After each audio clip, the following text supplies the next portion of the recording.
Discussed in committee without objection on consent. Item number, Oh, Mr. Mayor? Who's asking for the roll call? Are you asking? Ms. Patrick's asking for the roll call. Item number 2. Item number 2 for original consideration, a resolution calling for a public hearing on the 2023 Consolidated Annual Performance and Evaluation Report. Discussed in committee without objection on consent. Item number 3. Item number 3 for original consideration, a resolution accepting the 2023 Consolidated Annual Performance and Evaluation Report. Discussed in committee without objection on consent. Item number 4. Item number 4 for original consideration, a resolution accepting the 2025 to 2029 U.S. Department of Housing and Urban Development Lead Hazard Reduction Grant in the amount of $30,967,061. Discussed in committee without objection on consent. Item number 5. Item number 5 for original consideration, a resolution accepting the 2025-2026 U.S. Department of Housing and Urban Development allocations. Discussed in committee without objection on consent. Item number 6. Item number 6 for original consideration, a resolution authorizing the mayor to accept the Justice Action Grant Award from the New York State Department of Criminal Justice Services. Discussed in committee without objection on consent. Item number 7. Item number 7 for original consideration, a resolution authorizing the mayor to accept the gun-involved violence elimination grant award from the New York State Department of Criminal Justice Services. Discussed in committee without objection on consent. Item number 8. Item number 8 for original consideration, a resolution authorizing the agreement with the Schenectady City School District for public safety services. Discussed in committee without objection on consent. Item number 9. Item number 9 for original consideration, a resolution creating the apprenticeship requirement for section part transport improvements. Discussed in committee without objection on consent. Item number 10. Item number 10 for original consideration, a resolution authorizing the agreement with the Schenectady City School District for origin use of a zero and antenna. Discussed in committee without objection on consent. Item number 11. Item number 11 for original consideration, a resolution authorizing the mayor or his designee to enter into supplemental agreement number 3 with New York State Department of Transportation for the Broadway Mill and Fill, 4th Street to Liberty Street, PIN number 1760.42. Discussed in committee without objection on consent. Item number 12. Item number 12 for original consideration, a resolution authorizing the mayor or his designee to enter into agreement with Development of Broadway, LLC, DBA Capital District YMCA for $201,722. Discussed in committee without objection on consent. Item number 13. Item number 13 for original consideration, a resolution authorizing the settlement of a claim by Ruth Shea and Leisure Shazer. Discussed in committee without objection on consent. Item number 14. Item number 14 for original consideration, a resolution authorizing the settlement of a claim by Felix Cardona. Discussed in committee without objection on consent. Item number 15. Item number 15 for original consideration, a resolution establishing a city housing stability task force. Roll call asked by Mr. Farley. If there's nothing more to come before the city council caucus, I ask for a motion to adjourn. Moved by Ms. Patrick, second by Mr. Woodbury. All in favor? I'd like to call to order the Schenectady City Council meeting for Monday, July 28, 2025. At this time, we don't have a pastor here. And so, no, I wasn't asking. We don't have a pastor, so if everyone just please stand and observe a moment of silence.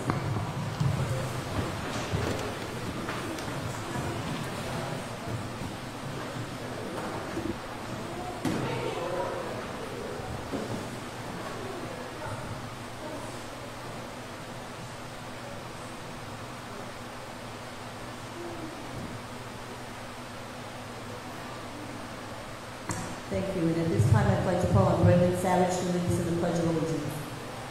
I pledge allegiance to the flag of the United States of America and to the republic for which it stands, one nation, under God, indivisible, with liberty and justice for all. Thank you.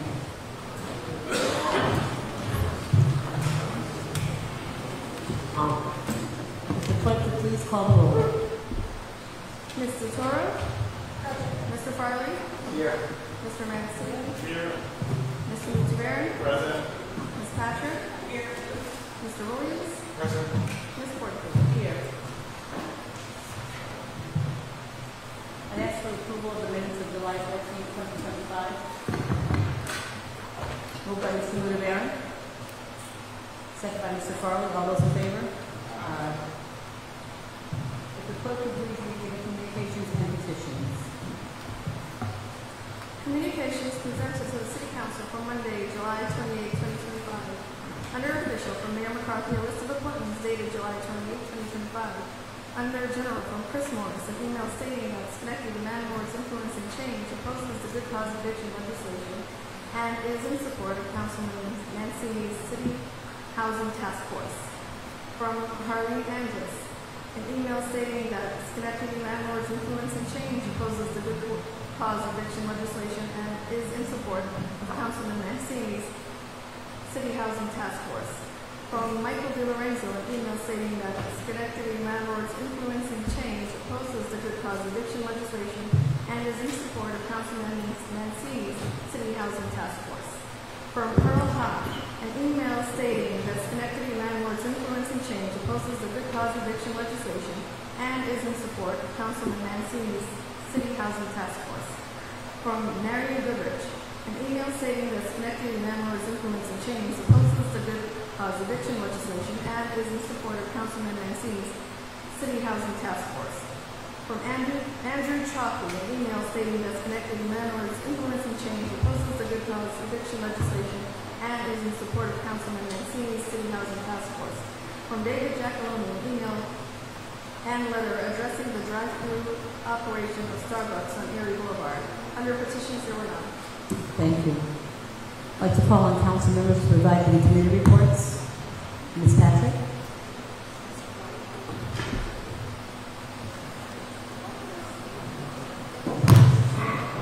Thank you, President Porterfield. This is a committee of the health, a report from the Health and Recreation Committee on funding for youth recreation programs.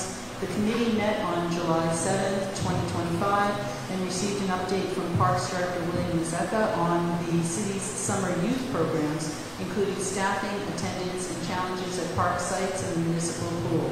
Discussion covered issues of youth behavior, enforcement of pool rules, and the roles of staff, police, and school safety teams. The agenda item focused on whether to provide city funding to youth sports organizations, including a request from the county-based hockey league. Concerns were raised about funding programs not serving city youth, as well as the need for a formal application process and possible budget line for future youth services, which could potentially expand beyond sports to include other pro-social activities. So I'd like to submit this to Ms. Michael. Thank you. This time we'll have items on the floor related to the legislative agenda. I have 33 people signed up to speak. Just want to remind you that you have 3 minutes. You will hear my cell phone timer go off. When your time is up, please finish the thought that you're on. No, maybe just a sentence. And because there are many people coming behind you, so I ask that you respect that time.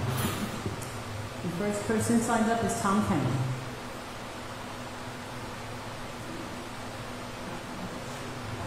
Not here. Okay. Earl Wallace? Not here? Okay. Sarah Johnny Ibrahim?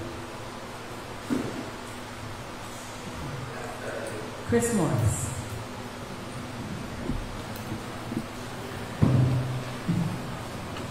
I'm here. Good evening, Mayor, Madam President, and City Council. Can you hear me? I can hear you. My name is Chris Morris. I'm the Director of Schenectady Landlords Influencing Change. I've got to remind people that landlords are not in the business of evictions. That is not their business. They do not want evictions. And a good tenant is a most valuable partner. Evictions are troublesome, costly, and always a last resort. In New York State, landlords must go through court. A judge reviews each case, and only then can an eviction proceed through the sheriff's office. This is standard procedure, you know this. Tenants are protected every step of the way. There are processes in place that they can avail themselves of. Good cause legislation strips landlords of essential discretion and control of their own business, even in cases where the relationship no longer works. It governs private contracts and creates legal uncertainty about how and when a tenancy ends. We all want stable housing, that's for sure, in Schenectady. But forcing landlords to retain tenants in unworkable or unsafe arrangements hurts an entire building. It drives down quality, discourages investment, and ultimately negatively impacts the good tenants as well as the landlord. What we need, I feel, in this town is balance and flexibility to manage properties fairly, not a blanket law that makes it harder to fix problems and is unfair to either side. Let's focus on a plan that will provide solutions, a city-generated plan, such as proposed by Councilman Mancini. For instance, this plan could provide, number one, more coverage and consistency from code enforcement. Number two, better transparency and a strengthened landlord registration system. Number three, certificate-earning tenant training sessions so renters can learn their rights and their responsibilities and have something positive to show prospective landlords. Number four, support for community organizations that provide legal aid and counseling, such as SCAP and Bethesda House. And number five, continued development of SLIC and the city's preferred properties program. These are just some examples of things that we feel could be beneficial for the whole city and will help solve some of our problems. Again, we urge you to build an affordable housing system that's fair, functional, and focused on good results for everyone. Thank you for listening.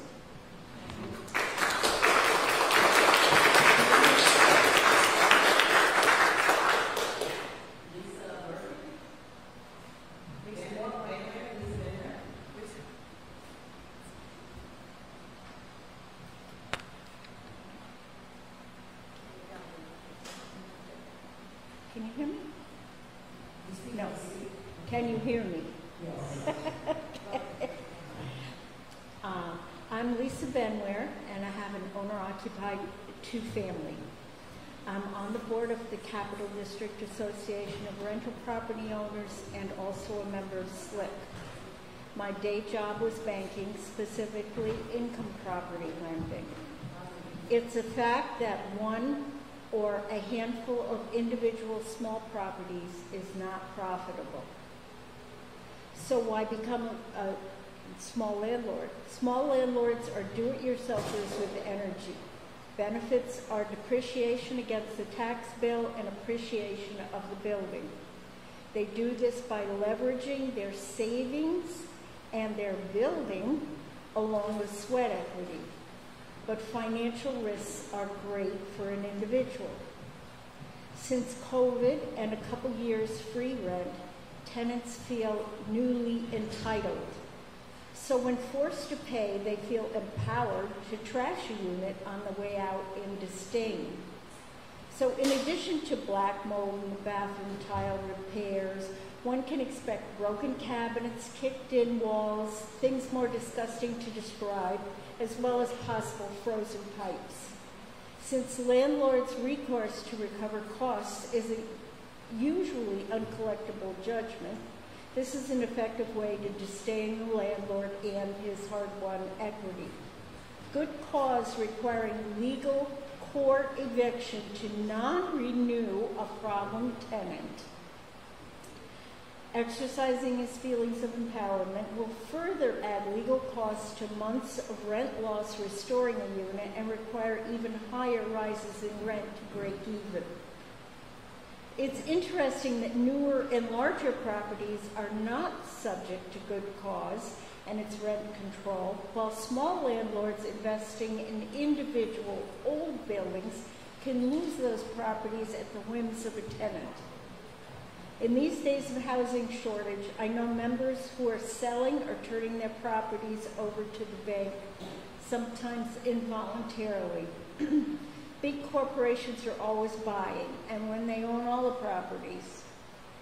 I'm from the North Country where folks are self-sufficient, fair with their neighbors, and politically independent. I would like to think we in the capital region are more like that, unlike New York City with its rent cap since 1920 adding and adding regs to patch the mess. Please trust our judges to deal with occasional injustices. Finally, one of the New York City group pushing good cause in Albany told the council that free housing was the eventual goal. Please think critically of good cause and the eventual effects if it should be passed. Thank you. Thank you.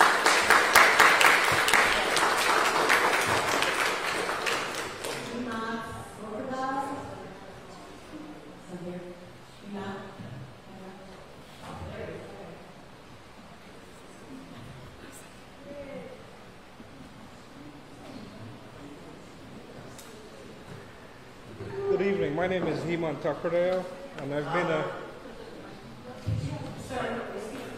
Sorry. Oh. All right. You guys good? Can you hear? All right. So my name is Heman Takardale. Good afternoon, Mr. Mayor, Madam President, council members. I've been an investor in Schenectady for 19 years as a landlord, and we grew a pretty successful business. But I have a couple of stories here that I've been working with some single mothers over the years, trying to keep them housed, and it's gotten to the point where one of the tenants, she's back and forth in the system, getting assistance and all that good stuff, and it's been 2 years and she's not trying to pay any rent, and I am still working with her. Let me share with you real-time small landlord examples. In 2009, 1115 Chrysler Avenue, we moved her to Division Street. She's still one of our tenants. She's been having issues. We kept working with her. 873 Oakwood, 4 children. Kids went from middle school, high school, college. They're all doing well. We still have that tenant. 1105 Chrysler Avenue.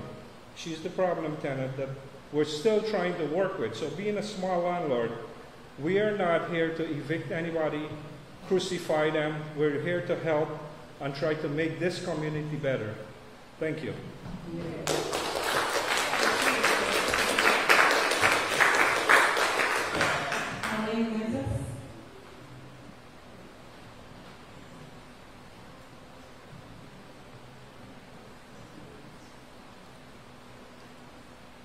Good evening, Mayor McCarthy, Council President Porterfield, and Council members. First of all, I want to thank you for the endless hours that you have sat and listened to all of us state our case on something that's obviously pretty important to everyone here. The good cause eviction law takes rights away from the property owner, and this law does not properly serve the landlord or the tenant. Please do not create more problems for the homeowners who are stakeholders in the community. These are the people who pay both school, property taxes, homeowners insurance, and the cost of maintaining their properties. The tenants who rent from landlords are their customers, and I think you know that nobody turns away a good customer. Thank you.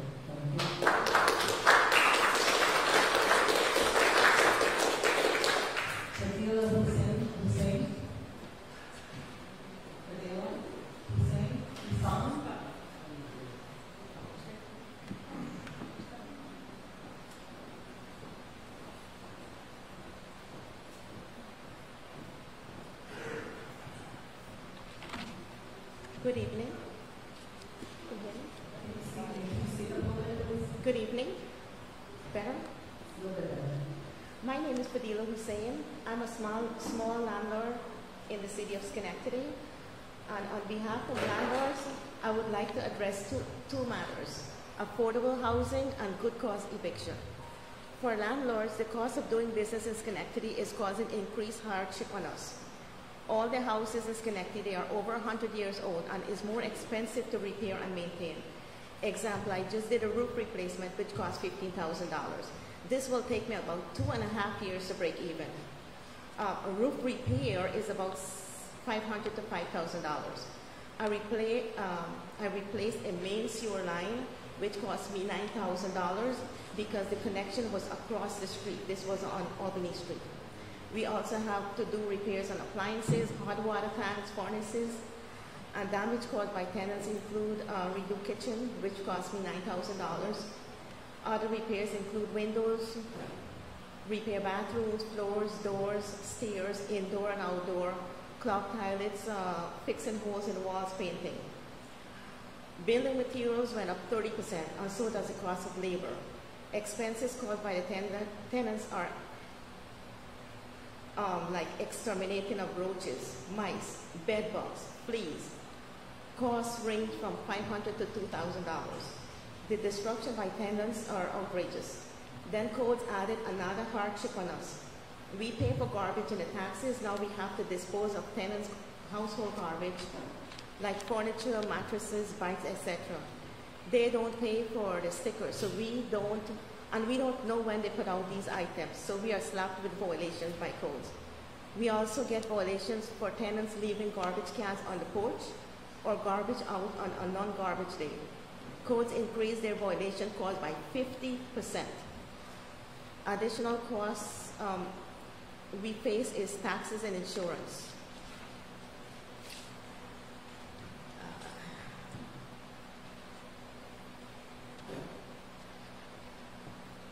So obviously it is we, the landlord, who is struggling with the crisis of affordable housing. We too need to put food on our table. Now on good cause eviction, as I mentioned at the last meeting, we need tenants. We want tenants and we want to keep tenants long term. Both sides benefit from this relationship. Landlord provide housing and tenant gets shelter. We never ever accept a tenant with the intention of evicting them. So why would we want to do so unless there is a cause? Any cause is a good cause. No one wants to stay in a relationship if it is not working out. Each side has the right to terminate the tenancy. Tenant is also don't follow the clause in the lease, and they still get protection. For landlords, we bear the burden of eviction with attorney fees of $1,000 or more if there's a trial. Then we have to wait 6 months to a year to get the tenants out. The court would not even allow us to ask for a mere $50 late fee. Can you summarize, please? All right.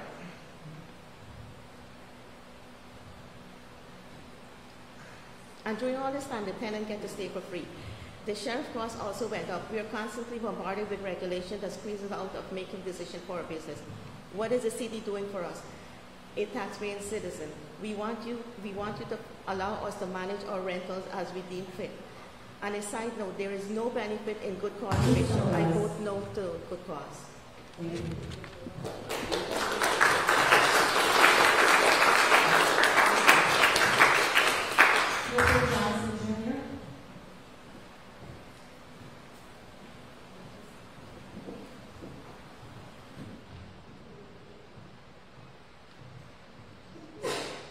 How you doing?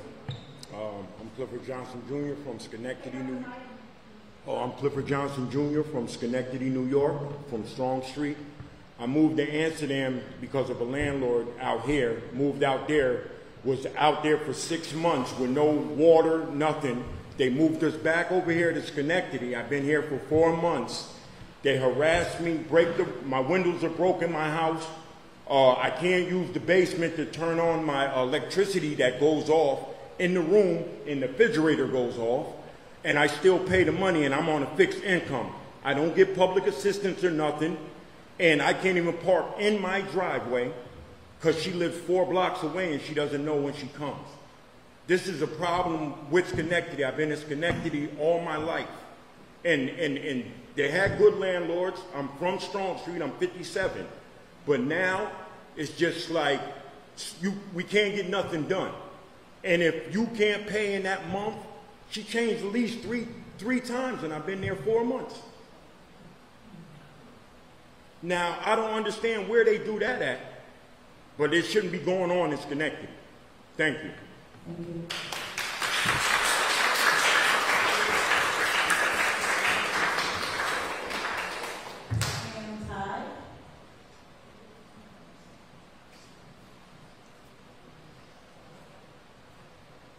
Mr. Mayor and City Council member, all the people here. English is my first language, so I hate to speak in the public. But anyway, I still have to air out because I moved to Schenectady in 2009. For 15 years, I've been a small landlord. And way back, everything was so sweet, just like this hat, sweet. But not anymore. Sir, okay? Because I was supposed to look at the camera. But anyway, it's okay. Regardless, way back, the system was really good.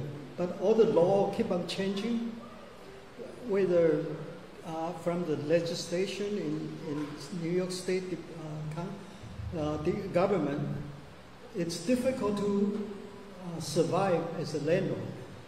And I have 2 tenants didn't pay me rent. And I tried to evict them. It took almost, like he kept on lying to me, and ended up he lived there for 1 year, no paying rent. And then last time I rented out to 2 brothers. They were so nice in the beginning, but in about 2 weeks, I just found out they're selling drugs from their apartment. And they broke my door at least 4 times. I had to fix them. They wouldn't pay for it. They just say, you're the landlord, you're responsible. And then the moment I ask for rent, they are delaying me. And then they just call the call people, an officer to come in, and then just impose fine and whatever their call reinforcement to ask me to pay for it, which is not fair to the landlord. Because they don't, if we are the tenant, they don't pay rent, they should be evicted. That's all I have to say. Thank you. Thank you.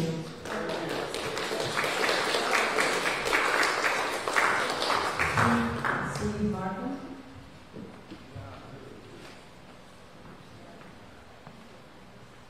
Good evening, all. Thank you for the opportunity to speak again tonight. My name is Steve Markham. I am a member of SLIC, but I am speaking for myself tonight as well. I'm a housing provider up in Hamilton Hill. I have lived in one of my units for 18 years. I kind of got a feel for that. I am urging you to vote no on the good cause eviction law, and I will reiterate that I see this as a New York City mandate to deal with the issues that this bill addresses there, and I really have my doubts to its actual significance in the city of Schenectady. 2 weeks ago, I used the term knee-jerk reaction to council members voting in favor of good cause eviction for Schenectady. I took a few minutes to look up the definition to make sure I was using it in the way I meant to. Knee-jerk often has a negative connotation. It usually denotes a too hasty, impulsive, perhaps even irrational response that is often based on preconceived notions. A knee-jerk reaction is when you react without thinking everything through. The reaction is usually aggressive and in most times will produce a negative consequence. I also use the term due diligence, which is a law and business term that most of the adults in this room are familiar with. I looked this up as well. For the law term, the description states the care that a reasonable person exercises to avoid harm to other persons or their property. For the business term, research and analysis of a company or organization done in preparation for a business transaction. Make no doubt about it, as a city council right now is charged with making a business decision that affects many small housing providers, businesses in Schenectady, as well as its constituents. And while the attempt to provide housing for everybody is a noble cause, it further places negative financial burdens on the shoulders and pockets of said housing providers. I am very much in favor of Councilman Joseph Mancini's proposal for a housing task force, and with a proposed 4-month limit to evaluate and consider the pros and cons of this legislation and see what, if any, actually benefits Schenectady's housing providers and tenants. As a few final words taken from a recent Gazette editorial, there is no shame in not having the answers. The shame is in not being willing to go the extra mile to find them. So let's make this work for all of us.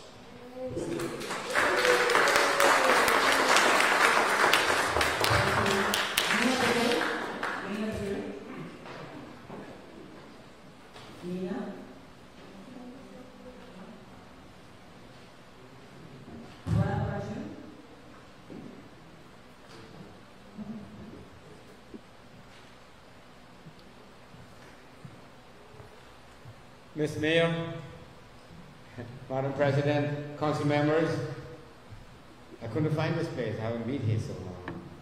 Most of you know who I am. I know some of you.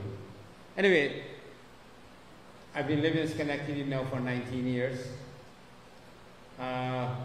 Everything seems to be okay. Not great as far as tenant-landlord relationship goes. The good cause eviction is something we don't need. Why? Tenant has enough rights and more rights right now than a landlord. There are no brochures downstairs on landlord rights. I went and looked, couldn't find none in housing. However, there are a brochure there that's about this thick on tenants' rights. Why are we compounded to allow more rights to the tenants, whereas the landlord is being held to a high esteem? Evictions, as we know, everybody said it, is $1,200 to $1,400 now, not counting loss of rent. Most of the judges, from what I was told, are now postponing the trial for a hearing. During this period of time, no rent is being paid. Someone says 6 months, I don't know. So that's not needed and uncalled for. If you can disband a matter, dismiss it, do it right now. That's the judge's call. There's no need for a trial if you have your ducks in a row. Your landlord, that is. So what can I say? Is that we, our landlord, are fighting a losing battle. No need to go down with the Titanic. And that's what's going to happen if you guys vote on this bill. I urge you to vote no. There's no need for it. There's enough laws on the books right now. Thank you.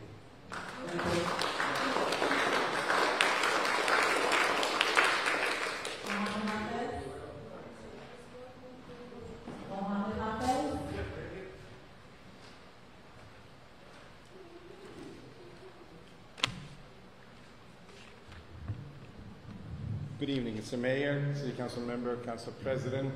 My name is Mohammed Hafiz and I'm a Schenectady landlord. I'm here to speak against the proposed good cause eviction law because this law is one-sided, grossly unjust, and biased against landlords. It takes away our liberty as landlord and our legal right to manage our property. This law undermines the most basic property right as it prevents property owners from doing what they want with their property. This law compels the landlord to be stuck with the tenant indefinitely, while the tenants can still exercise their right not to renew the lease. The law compels the landlord to seek approval for property improvement from the tenant or from the court. Totally unjust.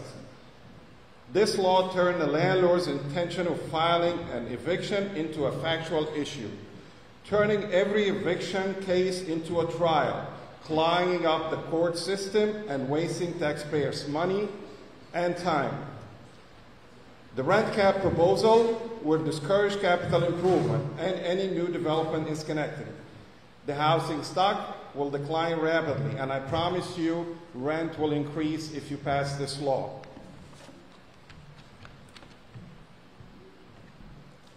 Rather than being burdened with the restriction of this unjust law, property owners already are talking about turning the multifamily properties into single family to ease their selling.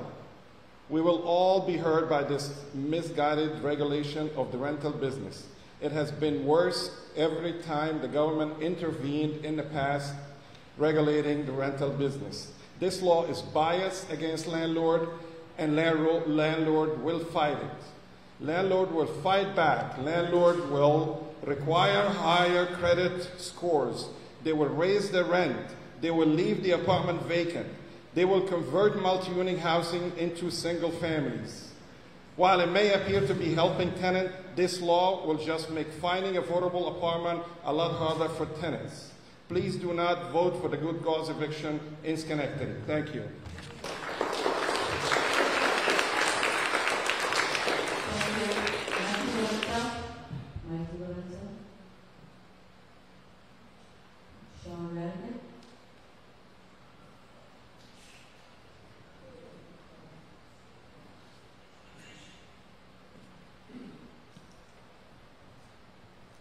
Hey, so you all know who I am by this point, I think.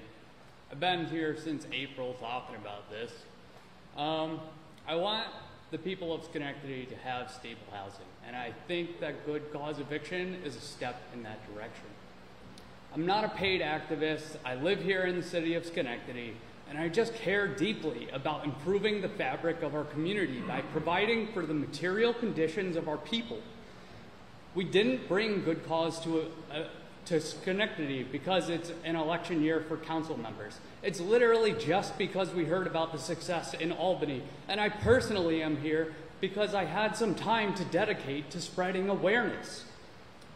I'm part of the Capital District Democratic Socialists of America, and our chapter covers the Warren, Saratoga, Schenectady, Albany, Greene, and Columbia counties. As a DSA chapter, we decided to organize this way rather than dividing ourselves by city or county because we recognize that the issues faced by the poor and working class people don't stop at city borders. They're symptoms of a broader system that values corporate profits over the health and well-being of people and their community. The housing crisis is not unique to Schenectady. It's a countrywide, some would argue global phenomena. It's good news for Schenectady. If this was the only city with a housing problem, I think we would all be very concerned about that. I personally think every city should have a board, committee, or some other body specifically dedicated to housing issues. And if Schenectady wants to start a task force to gather information, that sounds great. But I think there's too much to do to spend time reinventing the wheel. I think in some ways it's a lot like healthcare. Obviously every patient is different, but if every time a patient walked into an office with high blood pressure and the doctor had to develop a new peer-reviewed research study to treat them rather than relying on decades of prior research, we would waste a lot of time. And while we waited, people would suffer. The housing crisis is much the same way. There will absolutely be things that are more or less effective in Schenectady compared to other places, but there's no reason to start from scratch. While the city council might be able to opt into good cause at any time, the longer you wait, the longer tenants remain vulnerable. The studies have been done. The research is here, but the tools in front of you, but of the tools to address this in front of you, good cause is one of the best. If you think you've heard how your constituents feel about good cause eviction, or if you think that people are not being unjustly evicted from their homes, face lease non-renewals out of retaliation, or that we're not having a housing crisis, then you're not talking to your constituents. I've been out telling the public about good cause eviction, and I only get 1 or 2 sentences out before they are volunteering their story, their struggle with housing. If you want a really easy way to connect with your constituents, go stand in front of the Mount Pleasant Library or walk down Eastern Ave and just ask people if they want to hear about good cause eviction. People need good cause eviction, and if you don't know that, then you haven't been listening. To the people who have stood up here and spoken in the past weeks, or to the broader community. Thank you.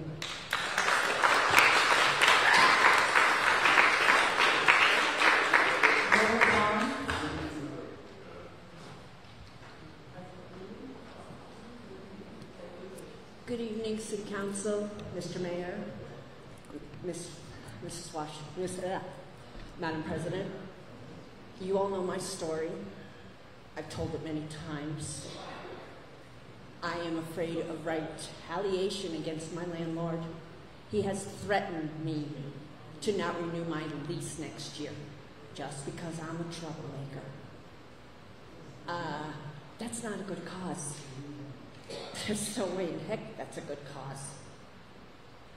I mean, I don't know if any of you are renters. I kind of highly doubt it. But it's frightening. I'm afraid to ask him for any kind of help that I need in my apartment. He never comes by to see if anything's wrong. And he also never answers his phone. He leaves it either to go to a voicemail or he presses the button and says, I'll call you later, and he never does. Well, I don't consider that a very good landlord. This good cause eviction is not against the good landlords here. It's against the LLCs, the people that run a business, and they don't care about us. We're just a number. We don't have a name with them. Not at all. I bet none of our numbers are even in our landlord's phone, so he knows who he's talking to. He never answers me by name. He never answers anybody by name. Yet he comes down to his Citgo station, which is right across the street from Jackson Avenue, every weekday. He never turns around and comes down here to Jackson Avenue to check. My other landlord was pretty good at that. But he sold it to the most evil person on this earth. And I tried to be pleasant with him. I tried to be nice. He was pleasant in the beginning. But now that I've told him a few things, he doesn't want to hear it anymore. And the words that came out of his mouth is, I don't want to get involved. You're a landlord. You have to get involved. I can guarantee you probably most of these people are getting involved. They help their tenants. But the LLCs do not. We're just a number. He was almost going to kick me and my downstairs neighbor out because Section 8 wasn't going to give him the $900 rent every month until he got his way. He was threatening us for that. And just because you couldn't get the big amount that you want, which our small apartments are not even worth that. So I beg you to vote yes. And don't listen to the threats out of Trump's book.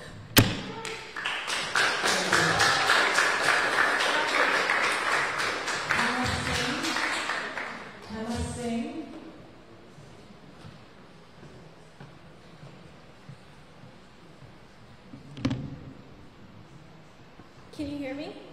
Yes. Good evening, Mayor McCarthy and council members. My name is Hema. I'm a high school junior, and I'm here today as a student, a resident, and as someone who deeply cares about this city. I am asking you, no, I am urging you to vote yes on opting in on the good cause eviction. Right now, Schenectady ranks among the top cities in the state for eviction filings. Good cause eviction doesn't hurt the good landlords. It supports fairness. It requires that landlords have an actual reason to evict tenants. This issue is urgent. Our communities cannot afford delay. Every day we wait, another family risks eviction. Another tenant stays silent out of fear. Another child falls asleep not knowing if they'll be waking up in the same home next month. Sending the good cause eviction to a committee is an avoidance. While we wait, people are being pushed out of their homes. Other cities like Albany, Kingston, and Ithaca have already taken action. Why should Schenectady be left behind? This vote is about values. Do we value housing as a human right? Do we value that stability brings stronger communities? Or are we willing to let families live on the edge of eviction, unsure of whether they'll be here next month? Please vote yes, opt in, protect our neighbors, and please protect our futures. Thank you. Thank you.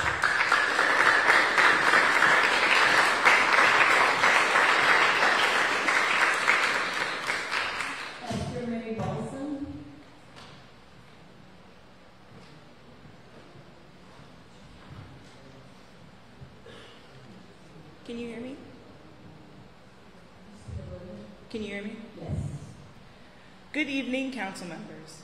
My name is Esther Mae Bolson, and I am a student at Schenectady High School. I'm here tonight to urge you to vote yes on good cause eviction, not just as a policy decision, but as a lifeline for families like mine. This isn't just about rent. It's about stability, mental health, and our future. Studies show that kids who face eviction are more likely to miss school, have anxiety, and fall behind in class. At just 9 years old, kids exposed to eviction have lower math, memory, and vocabulary scores. That means eviction is literally shaping how we grow up and what we can achieve. Schenectady already struggles with a child poverty rate of 18%. We cannot afford to lose more students to housing instability. Good cause eviction would protect families who are doing everything right, who pay their rent and follow the rules, from being pushed out unfairly. It gives us a chance to stay in our schools, our neighborhoods, and our communities. I know some of you care deeply about the well-being of young people in this city. I'm asking you to show it by protecting our homes. Please pass good cause eviction for students, for families, and for the future of Schenectady. Thank you.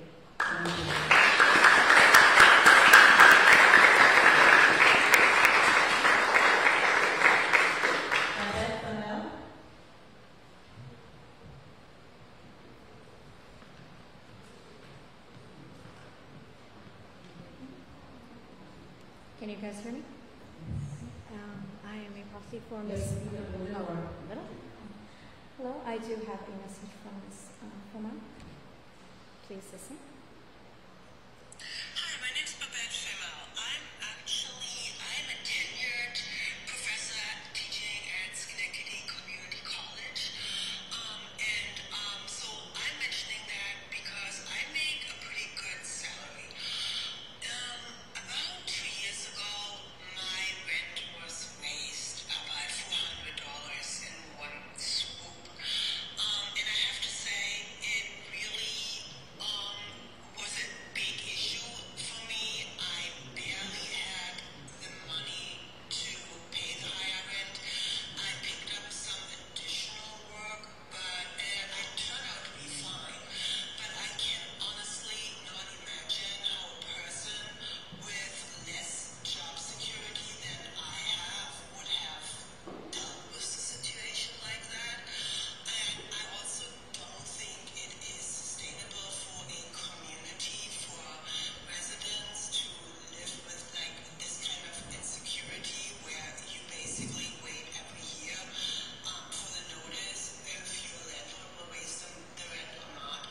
It also has a trickle-down effect because, I managed to stay in my wonderful apartment because I cut down pretty much everything. The last time I went out to dinner, it was like, I don't know, months ago. I no longer go to the farmer's market because I can't afford it. So it's not just about the rent, it's about the whole city and the economy in the city and the people living here and the people working to make this place what it is. So I hope you will consider voting yes on good cause evictions. Thank you.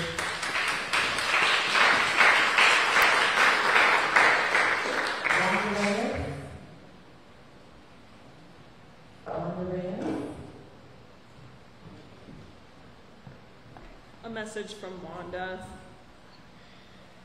God bless everybody. Hi, my name is Wanda. Just to give a short message. My landlord is getting me evicted for no reason. It's not like reasons for to get anybody out because rent is up to date, the apartment is being taken care of. There is nothing that a real cause reason for him to take me out.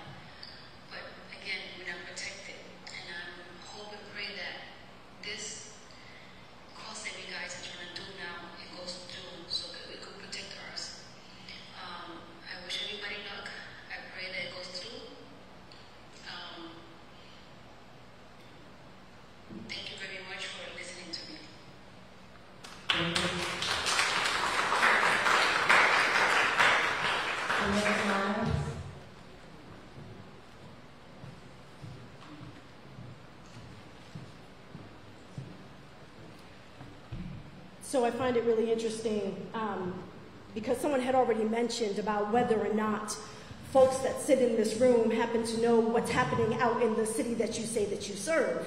And some of us, for the last 5 years specifically, but the last 25 if you count how long I've been doing this work, have been talking to community members every single day, and doing whatever it takes to make sure their voices are heard, doing whatever it takes to make sure their voices are heard, because it's not always accessible to come to this building.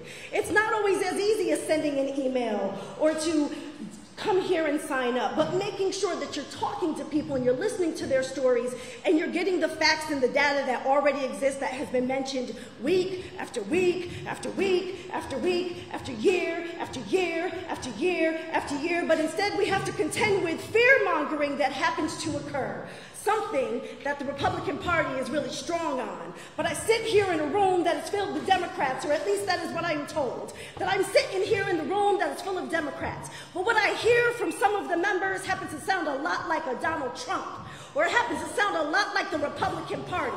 So I'm trying to understand in this moment, are we here for the people or are we here for politics? Because if you're here for politics, if you want to make sure that you don't push forward a piece of legislation because of who brought it forward, then you're in the wrong business. You're not here for the people. If you're worried about protecting a political party from people that you no longer want in office, then you're in the wrong business. You're not here for the people, you're here for the party. I, on the other hand, as well as some of the members I know very well, we stand with the people, not about the government. So we have an opportunity to do something that's good for the city of Schenectady. And we can either do the right thing because it's the right thing, or we can pretend like there's something wrong with it even though you have no credible evidence standing in front of you. Because there are plenty of times that folks have stepped forward and did the right thing even though the opposition was yelling at them. Nobody wanted Black Lives Matter on the pavement outside. They were screaming no to Black Lives Matter, and then they said we want Black Lives Matter removed. And we had an opportunity to make sure it stayed, and we heard with a resounding, we are here for Black Lives Matter, and as long as I'm in this seat, it will stay on the street. But if Black Lives Matter, then you make sure that everyone has access and opportunity to housing, and use every single tool that is in your toolbox. You don't wait for the next thing to come. You look for every single opportunity, and here we are. There's an opportunity, and it's sitting in front of you right now. This wonderful opportunity that has been proven for decades in other locations. This isn't a pretend, oh, what if something happens? We know what happens when good cause passes, because we've seen it in other cities. We've seen it in other states. So it's not a question mark. It's not an I wonder. And to anyone that leaves the city because good cause passes, goodbye.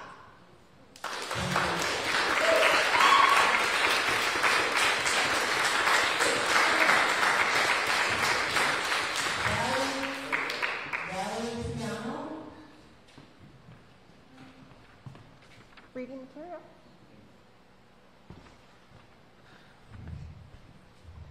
Good afternoon, City Council members. I'm here tonight to speak in favor of good cause passing in Schenectady, and also how I'd like to see the City of Schenectady to invest more in the residents of Schenectady.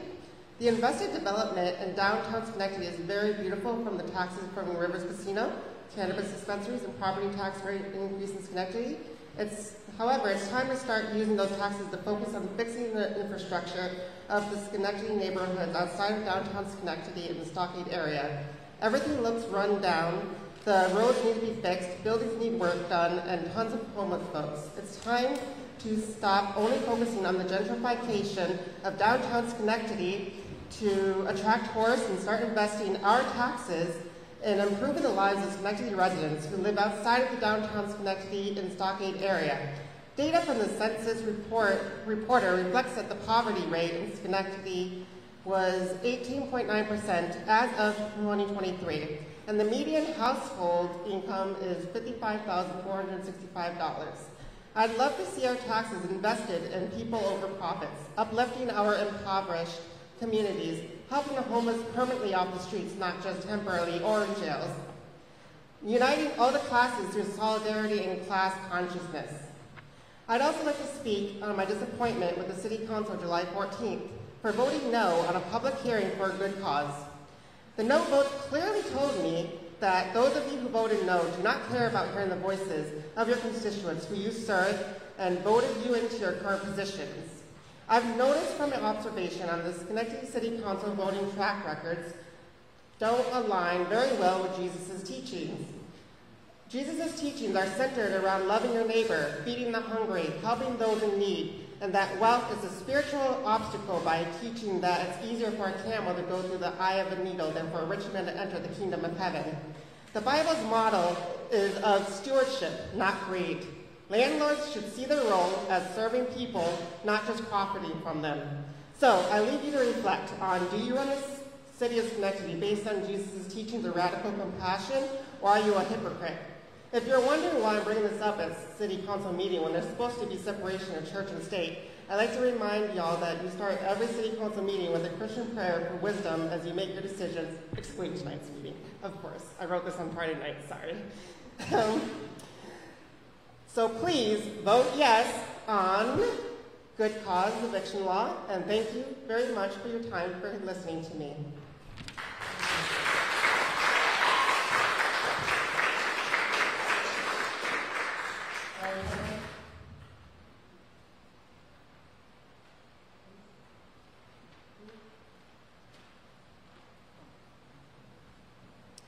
Good evening, Mayor, Madam President, City Council members. My name is Ellie Pepper. I've lived in the city of Schenectady for 30 years as a homeowner, and my background is in homeownership and housing affordability. I want to start out by saying if you're a landlord right now and you're evicting tenants right now without going through court, you are breaking the law and are liable to be charged with a misdemeanor. I want to respond to something Councilmember DeToro said during the committee discussion on opting into good cause eviction. She emphasized the importance of helping tenants become homeowners, as though that's where our focus should be instead. I agree, homeownership is a great goal, and it is a big part of my work. But let's be real, one eviction can completely destroy that dream. If miraculously a tenant has been able to save any amount of money to put toward home ownership, that money will be gone in an instant, used instead for security deposit, first and last month's rent, and moving costs. And even if they manage to move quickly, an eviction on their record makes mortgage approval much harder. Why? Without savings or stable housing history, lenders are far less likely to approve a mortgage application. So eviction isn't just a disruption, it's a dead end on the path to home ownership. And let's talk numbers. In the city of Schenectady, over half of renters, 50.6% to be exact, are cost burdened, meaning they pay more than 30% of their income on housing. And 31.3% of renters are severely cost burdened, paying over half of their income just to keep a roof over their heads.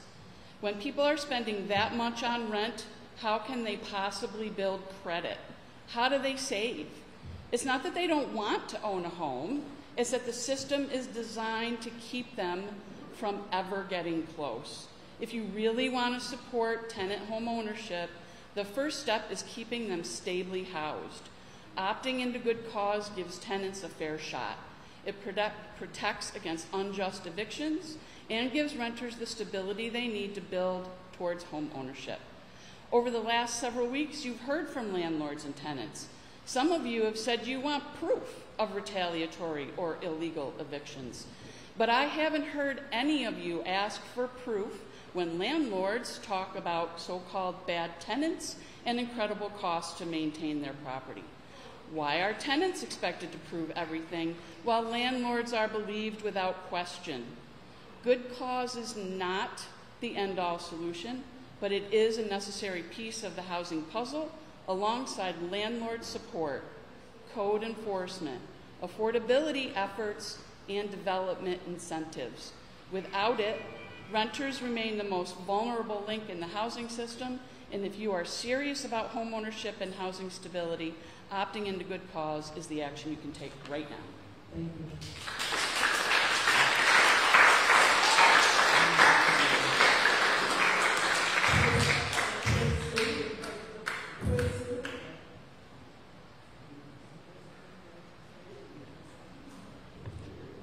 evening, council members. I'm here to voice my support for a good cause. We previously heard the definition of due diligence. I'm here to supply the definition of duty of care, which is the responsibility to act to avoid causing harm to others, which I believe applies in the case of landlords in regards to tenants. And we also want to talk about how laws don't happen in a vacuum with the rental certificate program. Well, the elephant in the room is the One Big Beautiful Bill Act. Giving tax breaks to higher income people that I didn't hear the landlords mention at all. They say costs go up, but they don't talk about taxes.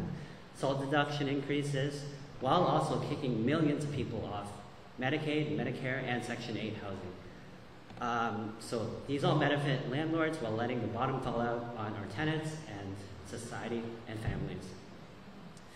Also speaking on the task force, I noticed the language excludes knowledgeable and experienced tenant activists not based in Schenectady.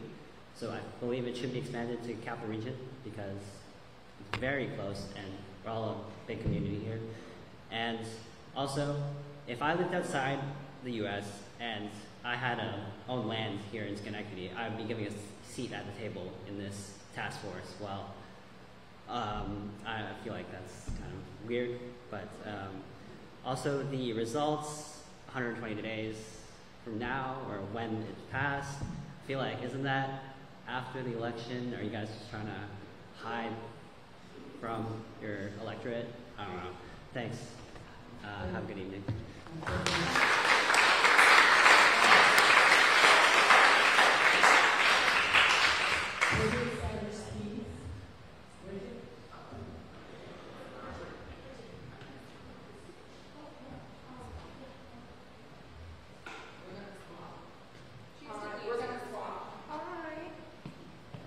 Good evening, Mariah Lopez. Good evening, everybody. One, I'd like to apologize. My name is Mariah Lopez. I haven't been able to attend a lot of the hearings in the last few months because I run an organization that is responsible for doing groundbreaking work to end homelessness in New York City. We're supervising a first of its kind settlement and a $25 million all-trans shelter that just opened July 1st, but I'm here. So, I have notes. I'm neuro-spicy. I think I've got my notes pretty down packed. And I came tonight to highlight, to many of you who know me and know my face, the fact that most of the landlord's comments into the record, I'm sure over the last few weeks, seem to underscore their opposition, not just for good cause, but for laws that are already on the books.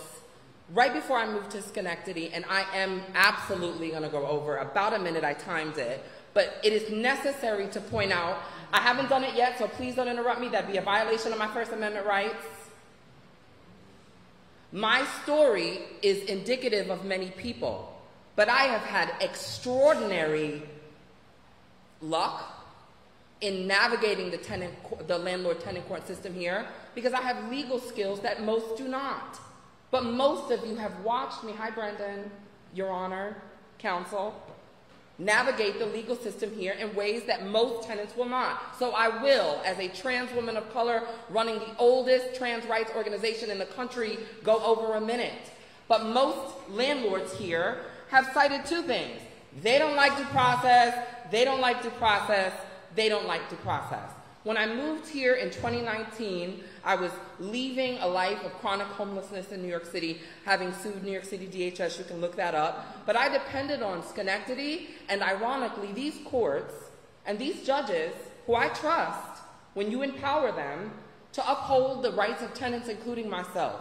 But the rights that were passed by the legislature in 2019 seem to be, I think it's Real Property Law 222 subsection B, 223 subsection B, the rights of tenants to be free against retaliation, to have the presumption of retaliation when they've made a single good cause complaint, those are the rights they seem to be objecting to. And again, many of you know me personally, so I'm not going to read a lot of my story into the record because many of you know it, but I trust, and this is extraordinary, I trust local judges.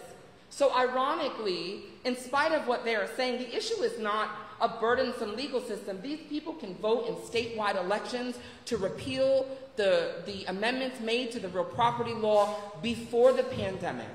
It sounds like a lot of the landlords here need to be educated in the law. The good cause protections that you will extend, because you will. I'm at my minute. I hear you. Oh, girl, you didn't do that when it rained for anyone else. So you're going to you don't know where I was. I could have been right about to be done and you interrupted me. You will pass good cause eviction because we trust Judge McGurl and we trust Judge Frost and we trust Judge Filatico. I've never seen a person on the other side of the V, and I have had historic wins. I'm going to go down in the annals of LGBT rights history, and you will not. But I trust the legal system when we empower judges to make the right decisions based on due process. I've never seen a person on the other side of a V afraid of due process unless they were doing wrong. You know these judges. Many of them were your colleagues in the Democratic Party before they were elected. Give them the power and provide tenants the resources and the protections that match your Democratic colleagues around the state. No one wins. No one should have to cheat to win. Thank you.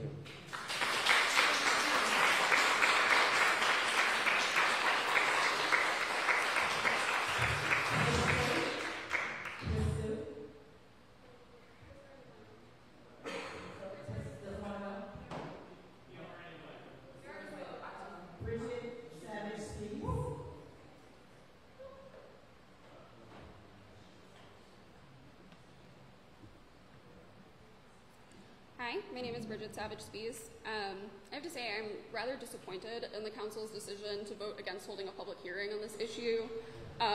Since that decision, myself and others have been out knocking on doors and flyering around Schenectady and Hamilton Hill and other areas to hear from tenants about what they think the issues are, about what they are experiencing. And I think a public hearing would have been a good format for you guys to hear that too, and I'm disappointed that you haven't. There were most of the people that we had talked to were not aware that you guys were voting on good cause. And I know that you've heard from myself many times, and I know you're probably tired of hearing from me, but there are a lot of other good people who you did not get the opportunity to hear from because it was not published as being a public hearing. But that aside, there are the issue of this task force. I think it is ill-timed to say that you do not want a public hearing to hear from tenants and other people about the issues that they themselves are experiencing, but instead would like to put together a task force of nonprofits, landlords, and, a couple of tenants who have the time out of their day to go to an unpaid task force meeting without childcare or anything like that provided. And while I think that every city needs a committee or group looking into housing solutions, because I think that's at the root of many issues, like crime rates and low test scores or graduation rates, right? I think housing issues like that are really important to look into to solve those problems. But I have serious issues with a task force whose stated goals are to gather information that has already been given to you. And I understand that good cause may seem new and untested, but it's been in New York State for 2 years. It's been in New Jersey since the 70s. It's been in California since 2023. I sent you all an article last week. I'm not sure if you had a chance to read it, but it was from the American Academy of Pediatrics that came out in 2021. And it cited just cause eviction policies, very similar, some people just call them just cause, as being a policy that physicians should advocate for in order to improve housing stability, as being one of the biggest determinants for health for young children. And so while this may seem new and untested to you, this is a gold standard policy that physicians, housing advocates, and many other people have looked to for, Jersey has had it since the 70s, once again. I'm really glad that I did have the opportunity to knock on doors in this city, though, because I don't think there was a single tenant who I met who didn't have a either personal or direct connection to someone who had experienced housing instability. And I was knocking all over the city. And so I really do think that it is incredibly important that we pass good cause eviction for all of the people who could not be here today. So thank you.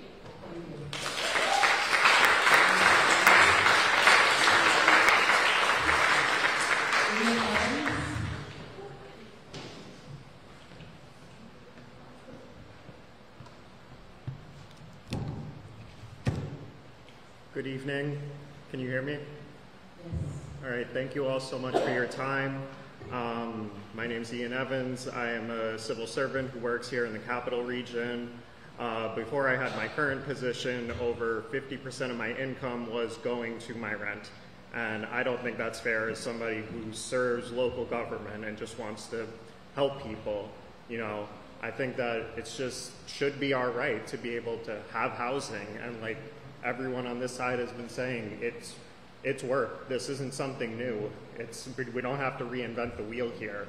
And I just hope that everybody here is brave enough to vote yes on good cause eviction.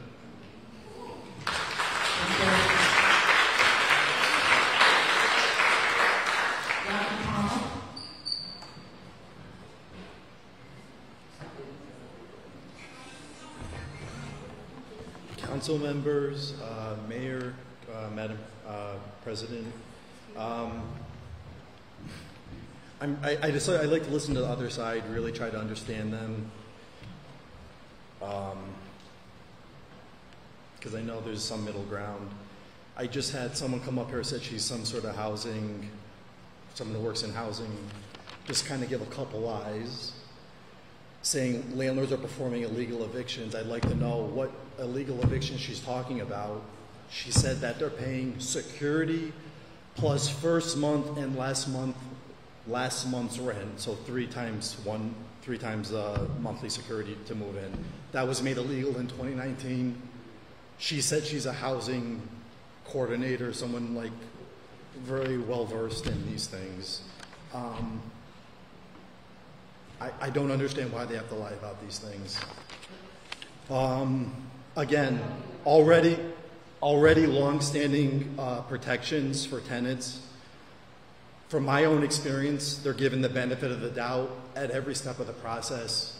I've had court cases where the first meeting they say, I need a lawyer, it's adjourned another 2 weeks, then they say I'm sick, another 2 weeks. That's just the process. Again, we have tenant protections already in place in New York State. Just like bottom line, good cause is going to help bad tenants. It's going to help lawyers. It's going to hurt good tenants with higher rents, and it will happen. And it's going to hurt landlords as well. It's also going to hurt the good tenants with more stringent qualifications. And I just hope you guys take into consideration the negative effects passing something like this will incur. Thank you.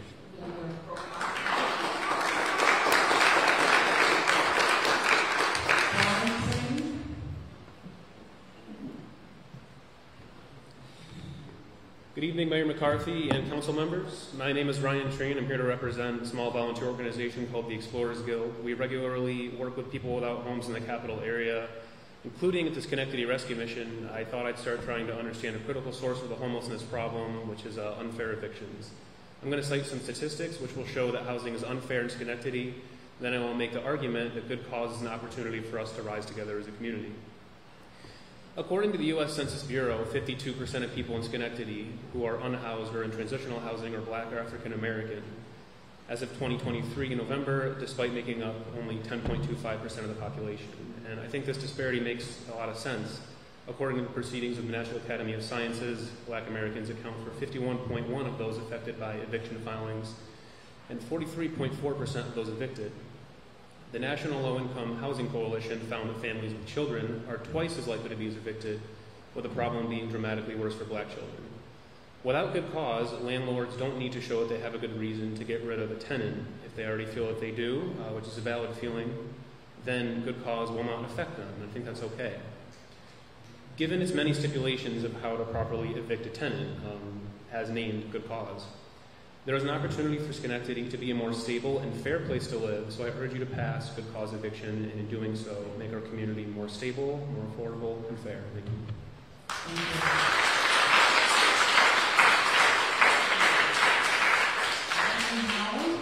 Brandon Howell.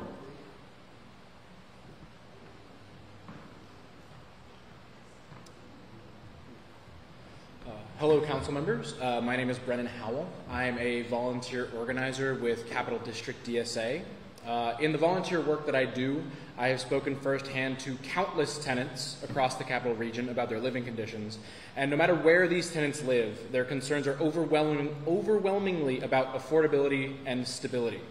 Here in Schenectady, opting into good cause would immediately grant needed protection to the majority of residents, the tenants who make up your constituency. More than 1 in 8 residents are experiencing poverty, and that number is nearly 1 in 5 for children. It's the obligation of this body to ensure that the residents of this city have the opportunity to not only live here, but to thrive. If we want to ensure that the residents of Schenectady have access to stability, then it seems imperative that families can remain in their homes without the worry of a baseless eviction.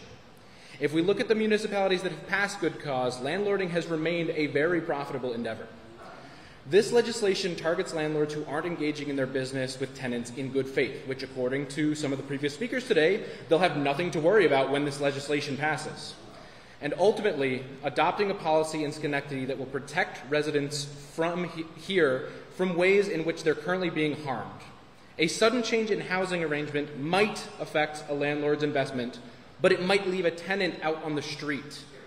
Good cause allows for the city to continue to hone its housing policy and helping those falling through the cracks right now. Thank you for your time, and I urge you to vote yes on good cause.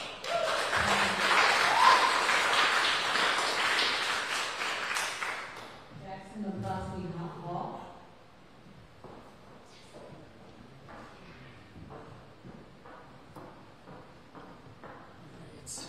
Can you hear me okay? No?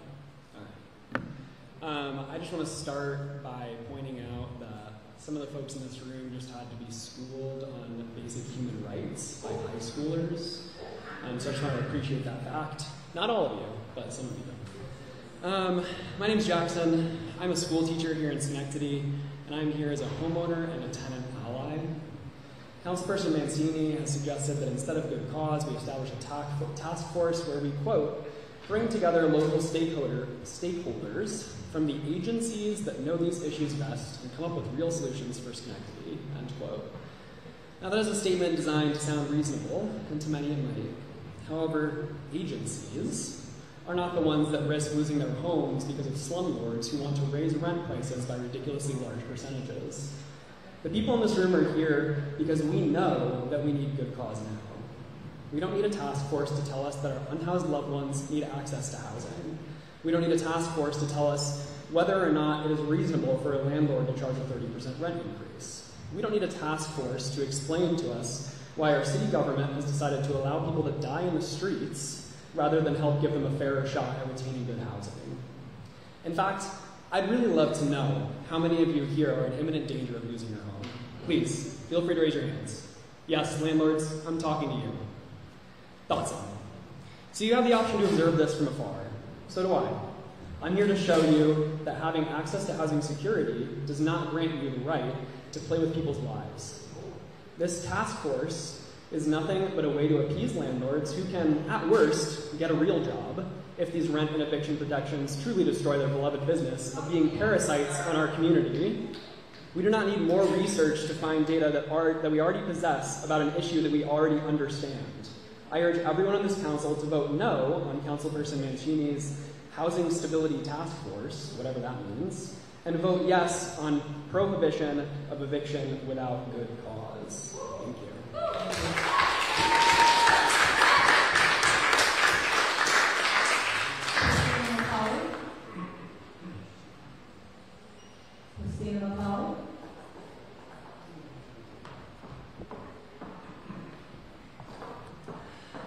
Good evening. My name is Christina Macaluso, resident of the city of Schenectady and a social worker. I am here to speak on behalf of vulnerable populations of clientele I have worked with.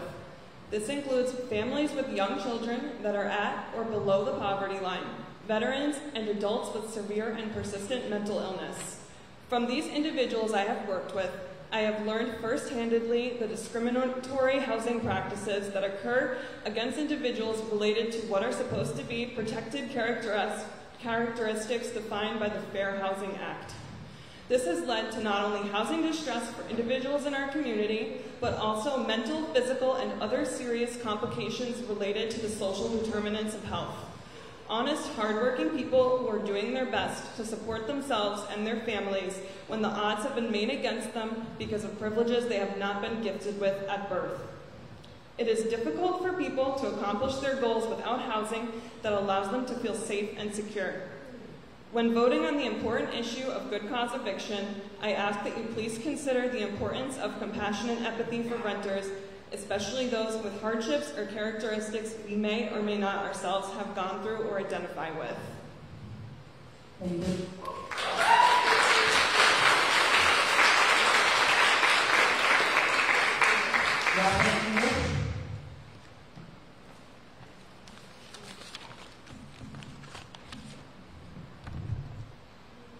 Good evening, Mayor, Madam President, and City Council. Can you hear me? Thank you. My name is Robin English. I have been a tenant in an apartment complex in Schenectady for 20 years. For 17 of those years, my then next door neighbor, Slick Director Chris Morris, was a resident property manager. Through that connection, I become involved with both Slick and monthly meetings and the 24/7 job of caring for the property and its tenants. I handled hospitality and attended all Slick meetings, so I have been listening to landlord-tenant issues and the many legal challenges landlords face. I have seen firsthand how property and its tenants were cared for, but have also witnessed circumstances of tenants' abuse of the property despite the rules of a signed contract. Of course, the usual noise, parking, garbage, code violations, and yes, non-payment of rent, etc., and the list goes on. The three most significant examples of tenant problems were major drug-related break-in and, sadly, two murders, all quite shocking in our beautiful little community. I learned over these years that renting and living near others can be tricky. My apartment works for me, location, layout, etc. But who am surrounded by and their lifestyles are a great concern for me personally. I think that landlords should have the obligation to provide safe, well-managed, law-abiding property, but should definitely have the ability to govern the business he owns, continue to pay, and ultimately responsible. Thank you for your time. Thank you.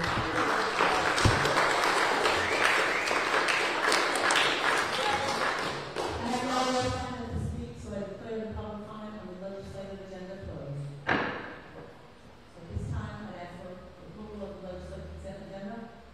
Moved by Mr. Barron, second by Mr. Curley. All those in favor? We have two items for roll call this evening, and the clerk will please read item number 1. Item number 1, a local law to create Article 5, Section 210-20 to Chapter 210 of the Schenectady City Code, prohibition of eviction without due cause. Need a motion? Ms. Williams, second. Mr. Farley? Is there any discussion on this item? Item number 1, Mr. Williams.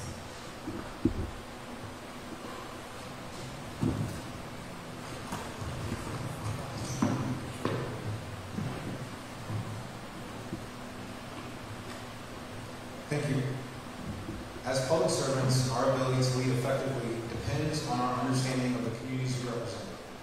That's why the public discourse around the current state of housing in our city is so troubling. I've heard comments ranging from Schenectady's not having a problem with housing to so both sides can work together to address these little concerns.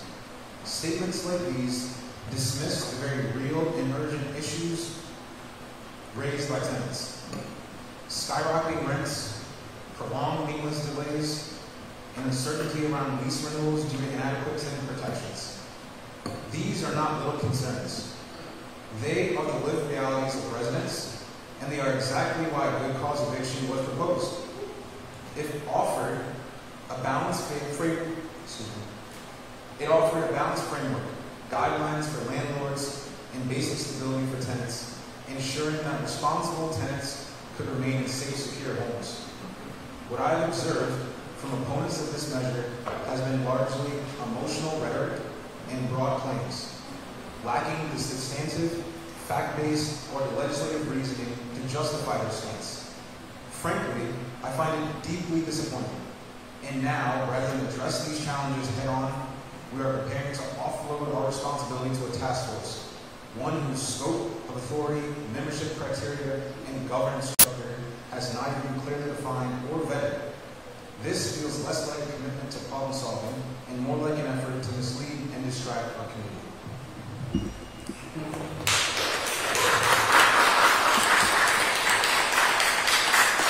Is there any further discussion? If not, clerk continue. Thank you, Madam Chair. I guess quickly what we'll just talk about is, let's just be honest about this. I've heard people with opposing views to good cause, and even tonight, I was jotting down the notes, we heard about tenants for non-payment, tenants causing severe property damage, tenants selling drugs, and I think we even heard about homicide. I just want to be very, very clear that under good cause, every single one of these things that was brought up today is permissible to evict someone under good cause as it stands. You just have to deal with the facts. This is not about purpose. This is about power. This is how it's playing out. And I'm apologizing and grateful for people who come here and share their stories, who are vulnerable enough with us to tell us about their lived experience. I thank you and I appreciate that greatly, but I deeply am sorry that it is falling on deaf ears here tonight. This is not about common sense legislation. This is about making sure that certain people who are in a privileged capacity get the protections that they don't need. I think that it's really important that we highlight the fact that we have people say they want data. So we've produced data, mounds and mounds of data. Not one piece of data, not one data point has come to the council from anyone in opposed to good cause. So that's why I know it's not about the data. It's not about the facts. Anyone that's speaking against this has said all of these crazy stories about their tenants, and guess what? I believe you. I believe that those things happen. And I also know that good cause will allow you to evict people under those circumstances. So when tenants come forth and they're saying that they have been retaliated against and they're in fear of their own livelihood, I believe them too. And the difference is that good cause will protect them and make sure that they and their families have something stable against. I can't express out my deep disappointment into the fact that this has turned into a political football and posturing about who owns and maintains power in people's lives that are at stake. Thank you.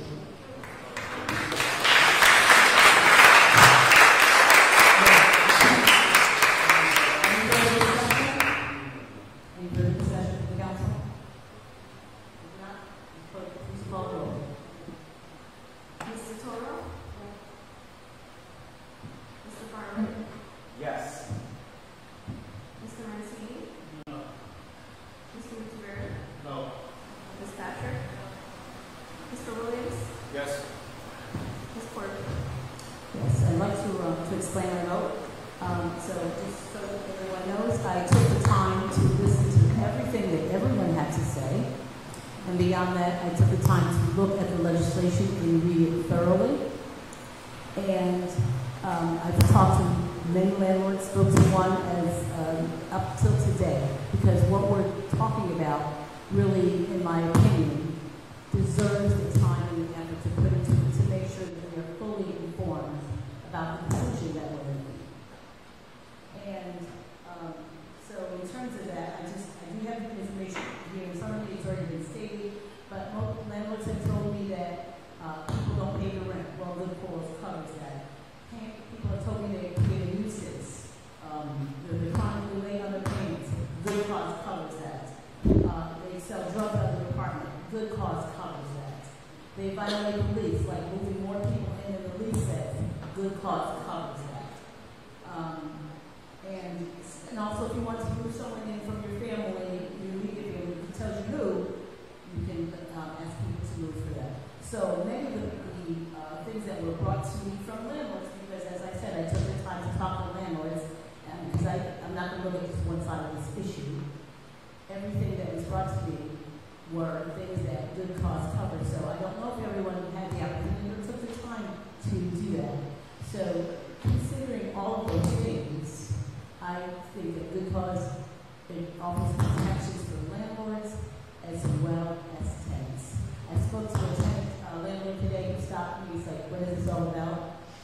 And they told me that if the courts are back up, something I'm hearing is going to happen. This landlord said it's already happening because people have to go to trial. So what's being said is something that, according to the landlord who has a property, is already happening. So good cause, again, it provides protections for landlords, and it also provides protection for tenants. So having considered all of that, I vote yes on good cause.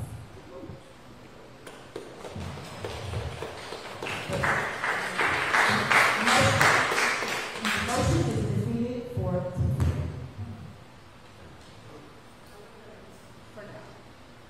item number 15. Item number 15 for original consideration, a resolution establishing a city housing stability tax surplus. Need a motion? Any discussion? Is there any discussion? Mr. Williams.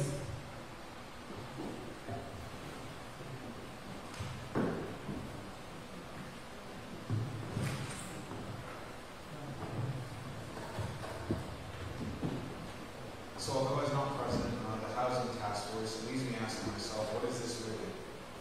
Because while this legislation is represented as an opportunity to foster compromise and inclusive dialogue, it comes solely at the recommendation of SLIC, an organization that has been most vocal opponent of good cause eviction.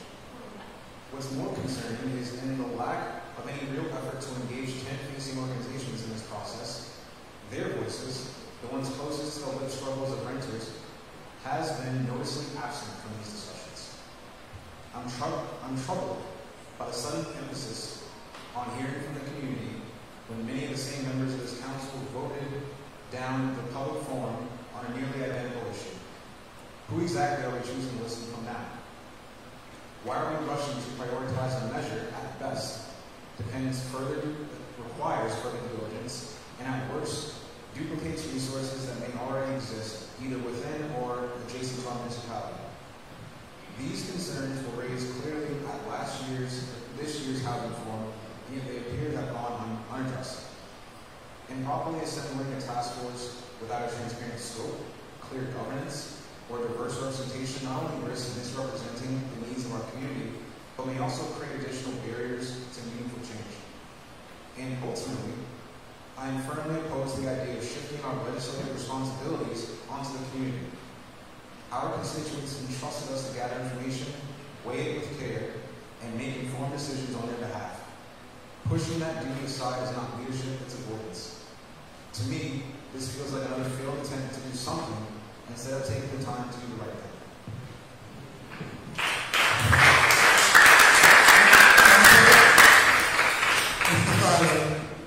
I'll be brief this time, Madam President. Again, I'm just listening to what I heard here today at the rail in other meetings. I've heard someone today said, any cause is a good cause. a good cause to uproot a family from their home. I've also heard some of my colleagues say that we don't have a housing problem. So I guess my question is, if we don't have a housing problem, well then it's pretty clear that the data shows us that we have an eviction problem being third in the state. So again, it's not about data, it's not about the issues. We presented all the facts. Just about twisted myself in the pretzel and tried to reach out to my council members and say, where is the issue here? We're not saying anything other than if you don't have a good cause to uproot a family, then you shouldn't be able to do that. Quite frankly, this is just bending the knee to landlord lobby and developers and promoting profits over people. That's just what it is in its most basic form. Thank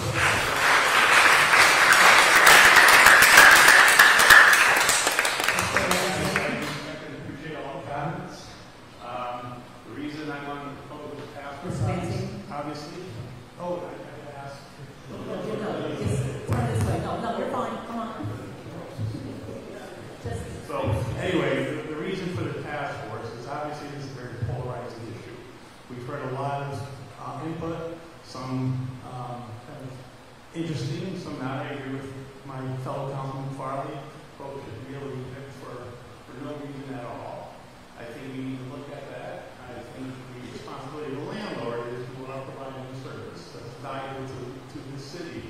And there are certain obligations that come along with that. The law, again, I say, is very polarizing. I don't think it'll make it, but there's a lot we can do as a city. This is a really important issue for people. I want to do something. I don't think this will move forward. So I'm proposing to come up with some ideas and strategies to address this issue. It's a national issue. If we're third on evictions, and let's look at that. And a third, say it's 9 years, using this number, 60 are for a good cause. What happens with those people? Where are they going? Who's going to take them? What are we doing about that? So it's a complex issue, and I think there's more we can do. Are there incentives we can get for new people that want to build here? Incentives for keeping the rent reasonable? Are there incentives for the landlords to keep their housing, their homes, and apartments in order? Being in compliance with codes. What can we do as a community rather than implementing a law that we don't have a buy on right now? I think some of the best solutions come from community-driven solutions. And while my proposal may not be perfect, I will get us in dialogue and directions to take a critical look at this issue. And it's a serious issue. We don't want people being homeless. And what is it we as a community do about it? Let's bring together those people that have the letters, hands on the letters, that can make the difference. And let's get moving towards a solution. Political posturing aside, whoever's doing that, shame on that. But I see a problem that we have in this community. It's clear people are very passionate about it. So what can we do about it? And this, to me, is an idea to say, hey, let's see what we can do to bring together those that can actually impact this, and what solutions can we come up with. And that's my intent motive behind this. Thank you.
But the task force will not provide provide the protections for the people that live in the city of Schenectady.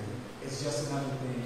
And I don't know what data the task force is going to give, but I would ask Mr. Mancini right here, right down the record, to say that if we do this task force, could you bring it back to 60 days, have a comprehensive report for the council, and if the data reflects that good cause is going to be an option for us at that point, after the task force, and after you get whatever data you need, I'm asking you, would you support it at that point, sir? No. We cannot do that. No. You can't have a discussion. I'm sorry. This is for my problem. I'm sorry, Madam President. Any further discussion? Okay.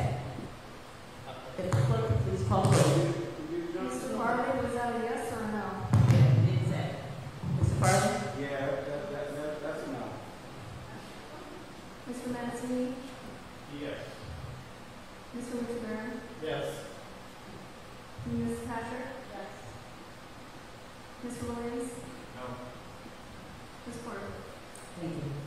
So, of course, I want to explain my vote, because I do take the time to look into these things, to consider everything that's been presented before me. So when I first read this piece of legislation, I was not in favor.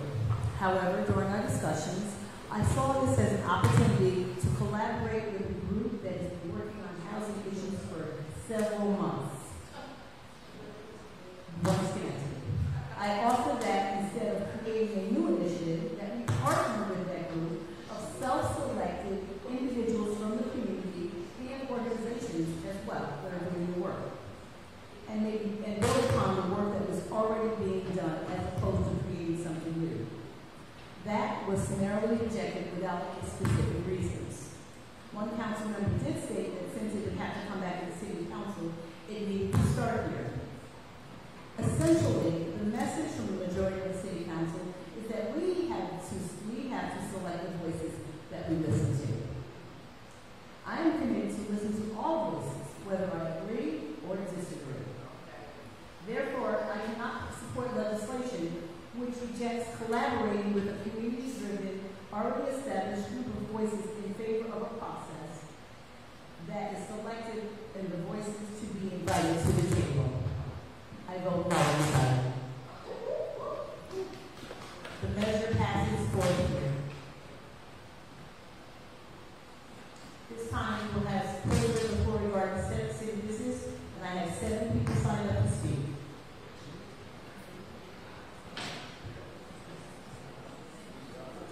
Tracy Collins.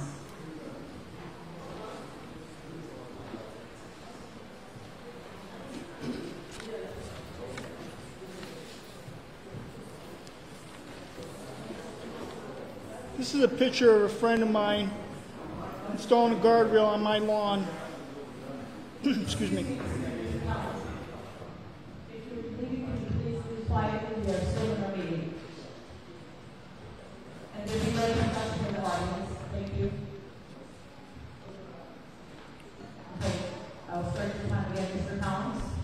This is a picture of a friend of mine installing the additional guardrail that was promised in March of 2024 after a car came through the city guardrail installed in December of 23, taking down my fence again and destroying my property. I had to buy my own guardrail.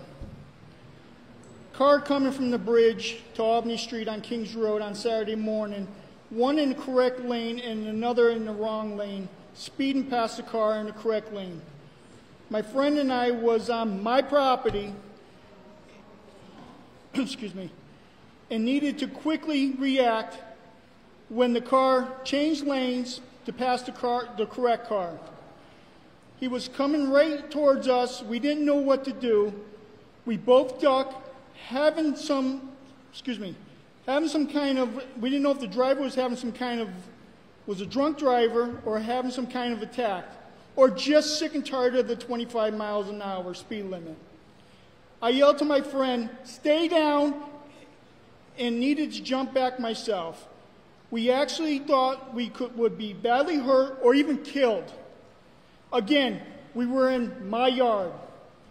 A couple months ago, I reminded this council that my home and property has been destroyed 8 times.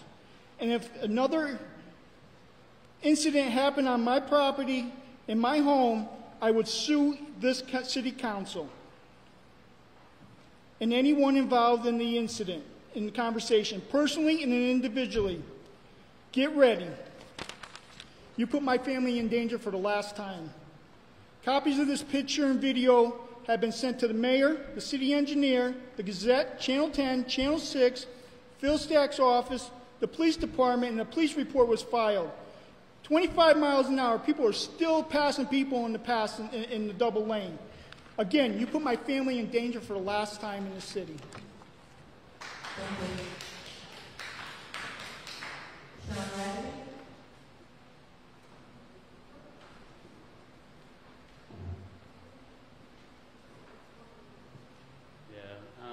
I just really want to express my deep disappointment with the events here tonight. And I would welcome any one of you to come out on the street with me and speak to tenants any day. Any day, I'll take the day off of work. We can go out there and we can talk to tenants. If you want to hear from your constituents and hear about these conditions on the street, any day.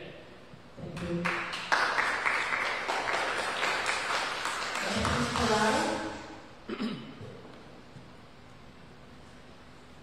Good evening, Mr. Mayor, City Council, Madam President. Before I get to speak on what I'm going to speak on tonight, I just wanted to apologize briefly for my behavior 2 weeks ago or earlier this month, regards to what I was speaking there about the issue with the Summer Block Party. I just want to apologize for my behavior earlier this month. Get that out of the way. Now, I understand that this government bodies in the surrounding areas, especially Albany, has been dealing with issues of youth, behavior of the youth in the communities, especially in Albany. Just on July 4th weekend, Channel 6 has just did a roundtable discussion with leaders in the surrounding areas with that. Now, I was thinking about 2 possible solutions for this government body. Because I understand earlier this month, in one of the community meetings, 2 council members brought up about possibly the city help funding Pop Warner football. Now, I understand this government body and others have been dealing with issues of people bringing forth the issues of behavior of the youth in communities. Now, my 2 solutions are, and just suggestions here. One, I strongly believe that one of the major problems that the youth have today is positive role models or positive influences, if you will. I, unfortunately, later in my adult life, had that where people came by were a positive influence to me because, unfortunately, today, the youth get people talking to them that very negative. You don't matter. Your life doesn't matter. Your circumstances are way better than what you can do. They need somebody to be positive to them. Say, you care. You matter. Your life matters. You're better than your circumstances. They need a positive influence. Somebody just to listen to them. So I would recommend to do a mentorship program. Unlike what our former leader said, I won't get into that, but we all know what a certain president said with regard to mentorship or discipleship for youth. I won't get into that. But I strongly recommend look into or invest into a mentorship program. Also, the second point, I understand there's a lot of businesses downtown here and surrounding areas that we're looking to hire locally. We've had some youth here from the high school speaking. They're probably looking towards the future, continue high school job. If they do an internship program, a lot of these programs around here, downtown and surrounding areas, one, that would benefit everybody around, benefit the community, benefit the city. It definitely benefit the businesses because they would hire the youth about to graduate high school looking at their future options, choices. Yes, I'll be wrapping up shortly here. and also it would benefit the youth because they would learn new skills. So I strongly suggest that this council and any government body look into ways to do a mentorship program or an internship program to the companies around here. Thank you for your time. Thank you. Laurel Barnes.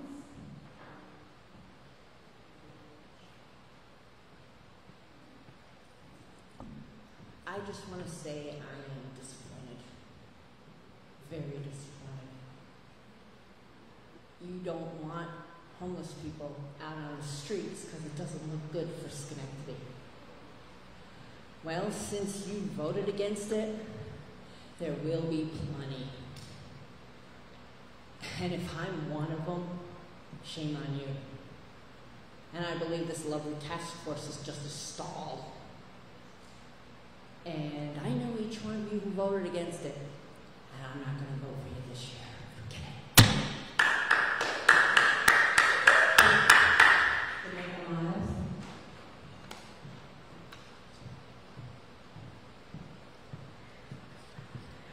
I'm gonna start by saying I really appreciate that I agree with one of the former speakers. We do need mentorship programs, and what's really great is we already have one. The city of Schenectady and the school district have partnered, and we're doing mentorships. As a matter of fact, I have a mentee at my business, at my organization, as does the mayor's office. So we know that mentorship works. We know how important those programs are. We know how important they are, that there were other localities that invested in communities, not in policing, and reduced violence and increased the success of their young people, including Oakland, California, Chicago, Baltimore, Philadelphia, as well as other places such as Boston and other cities in California. So yes, let's increase mentorships. That's a wonderful thing. Now let's get to the really important part that y'all actually, I can't even, I was back there trying to understand, thinking to myself, and then I remembered, I'm exactly where I'm supposed to be.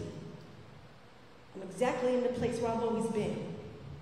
And what I've watched is people reveal themselves and decide very clearly that they were more concerned with politics than people.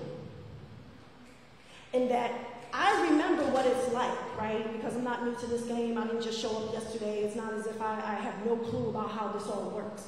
I'm very clear about how it works. And what I watched was that the bully in the room had made the move, that the Democratic Party had made its decision and said, no, we can't let this go forward. You better not let it go forward, because if you do, then we have to worry about the people that we didn't endorse getting reelected. So thank you for giving the city a clear message and vision about, one, who the Democratic Party is, two, who the representatives are actually representing, and three, reminding me why I do what I do. I do not extend an invitation to every single one of you to come out into the streets with me, because just like when I stood here and talked about sanctuary cities and someone said, oh, just tell me who it is and I'll go talk to them. There are reasons why people don't talk to some of y'all, because you can't talk to every single one of us. I am able to talk to all of us. Every single one of us. Why? Because I listen, because I understand what's happening in the city. But unfortunately, some of y'all just want to grandstand and sit in your seats and nod your heads and smile real nice and pretend like you're here for the people, when all you're here for is the power, the privilege, and the act of pretending as if you're doing something for somebody and we should all applaud you for the breadcrumbs that you happen to throw at our feet. So the next time any one of you that stood up and said, I'm not here for a good cause, say that you're here for all of the people of the city, understand the hypocrisy that you are speaking with. Because yeah, there could be a task force. You can look for what are the other ways that we should be doing something, but you don't say no to a good thing just to figure out if there's something else that we should do. Because if you really cared about the people, you would have said yes to good cause. But I'm wrapping up right now to remind you that 2020 was not that long ago. And if y'all thought I was dangerous when there was the height of a pandemic, when you thought that, oh my God, I'm sick of hearing from Jamaica, when we had such a racial crisis in this city, see what comes next.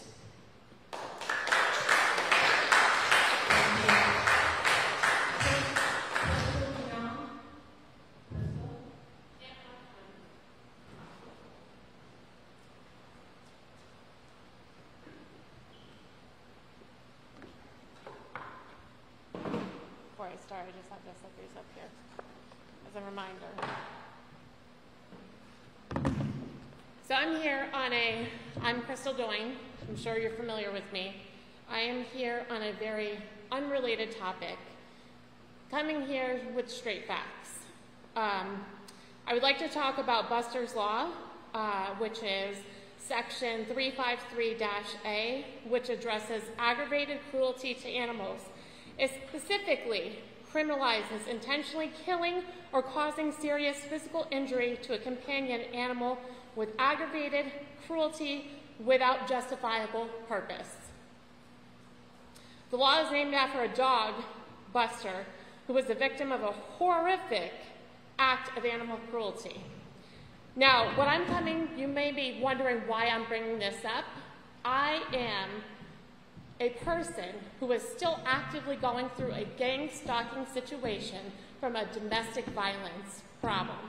This dog here, unfortunately, died because of it in my daughter's arms, because we were 15 minutes too shy from a veterinarian office that had life-saving measures. Died of asphyxiation because someone drugged her. That's animal cruelty.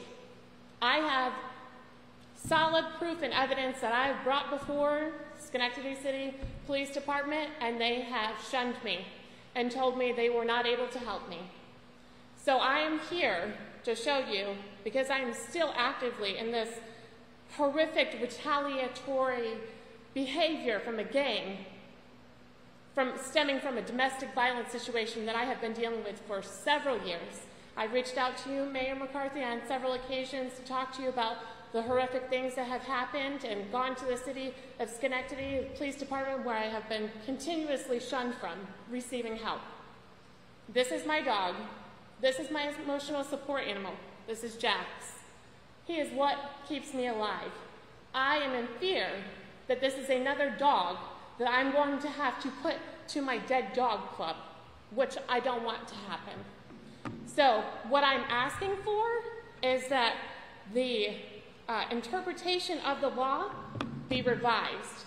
The justifiable purpose, the law only applies when there is no legitimate or justifiable reason for the act of cruelty. There is no reason that anybody should act with violence, cruelty, trying to harm a dog or a cat or any animal for that matter. None. There's no reason. And the fact that your Schenectady City police officers take it to their interpretation of what a law is enough. How many other dogs need to die in this county because of the lack of law enforcement? The lack of police officers that are willing to stand up against animal abuse. Enough is enough, and I'm not adding Jax to the Dead Dogs Club. I will tell you that now. So I act right here. I am starting a movement here. Keep your paws off our paws. That's what needs to be the motto of Schenectady, because there are many, many dogs who have been abused and still have not been held accountable as to the way the law is actually written. That's it. Thank you for your time. And I just have to, can I just add one more thing? I just have to address Mayor McCarthy. No, you may not be business here. Okay. Oh, well, it's just about the water. So the last time I did bring up this issue. Okay. Thank you. You're welcome. Valerie Trotterano. Hi. So my last name, I'm sorry, I know it's kind of hard because Italian, but, well, I also can't really, I'm sorry, this isn't my time, I'm just trying to correct. My mom always said you have to roll the R, so it's Troiano, but I always just said Troiano. But anyways, that's not the point. That would be my 3 minutes. So I'm kind of winging this again, like July 14th, only because I wasn't expecting there to be a vote on legislative agenda. So I just wanted to reiterate how with refocusing taxes on the rest of Schenectady areas, especially on helping the homeless get permanently off the streets, not just temporarily. I want to clarify and absolutely reiterate to meaning as in helping them get back on their feet, get jobs, and rebuild their life into stability. And when I say permanently off the streets, that does not mean throwing them in prisons or jails. And also, I wanted to bring up I do not see any accountability being held by Mayor McCarthy against those Schenectady Police Department officers who assaulted a minor. It has been 2 weeks now after I asked, or not really asked, but demanded for there to be accountability, as grown men should never, ever, ever be laying their hands on a minor at all, and yet there is zero accountability about that. So, yeah. And just to clarify, misinformation from one of the landlords named Lisa. She was spreading misinformation about how her being a occupied homeowner with only 2 rentals. She is not considered, she's considered exempt from the law. So she was spreading misinformation, which is not good. I'm sorry. This is why I keep replaying my writings, but anyways, that's the point. So anyways, moving on, about the fixing the infrastructure in the roads. Like, literally, it is, like, right away. Like, as soon as you leave Schenectady, downtown Schenectady, and just right in front of the Schenectady County courthouse, that road has cracks and is broken up. I take the CPTA bus, and I notice, like, it's just really weird how you go from a completely beautiful downtown, and then instantly, right in front of the Schenectady courthouse, it is broken up and there's cracks in the road. So, like, you don't even care about how your courthouse looks. And I would also like to end on how August 1st, there's $5 million about to mature in the New York State Retirement Fund. And just want to spread awareness that it is, since my pension plan is a state employee and you guys as state employees, to reach out and talk to Comptroller Dinopoli about cashing that bond and not reinvesting it into Israel, because we should not have our pension plans and our retirement plans and genocide, and also that Gaza is in stage 9 of genocide and they are being forced starved by the apartheid state of Israel. Thank you.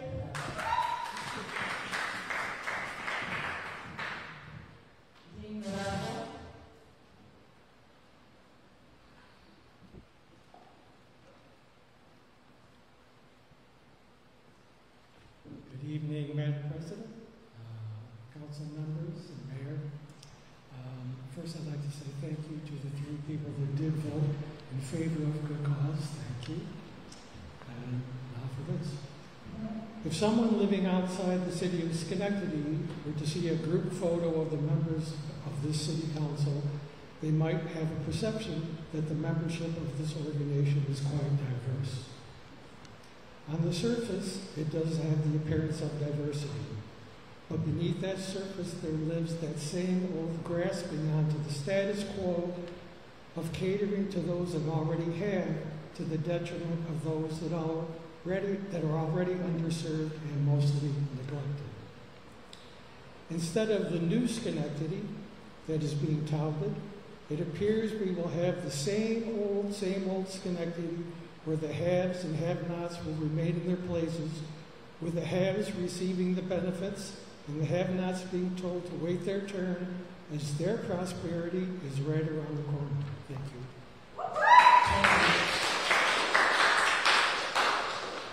I have no one else signed up to speak, so I declare the public comment on city business closed.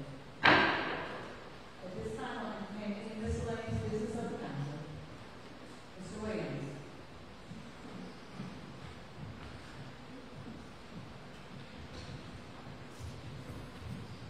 Thank you. I wanted to first start off by saying, although a number of people in the room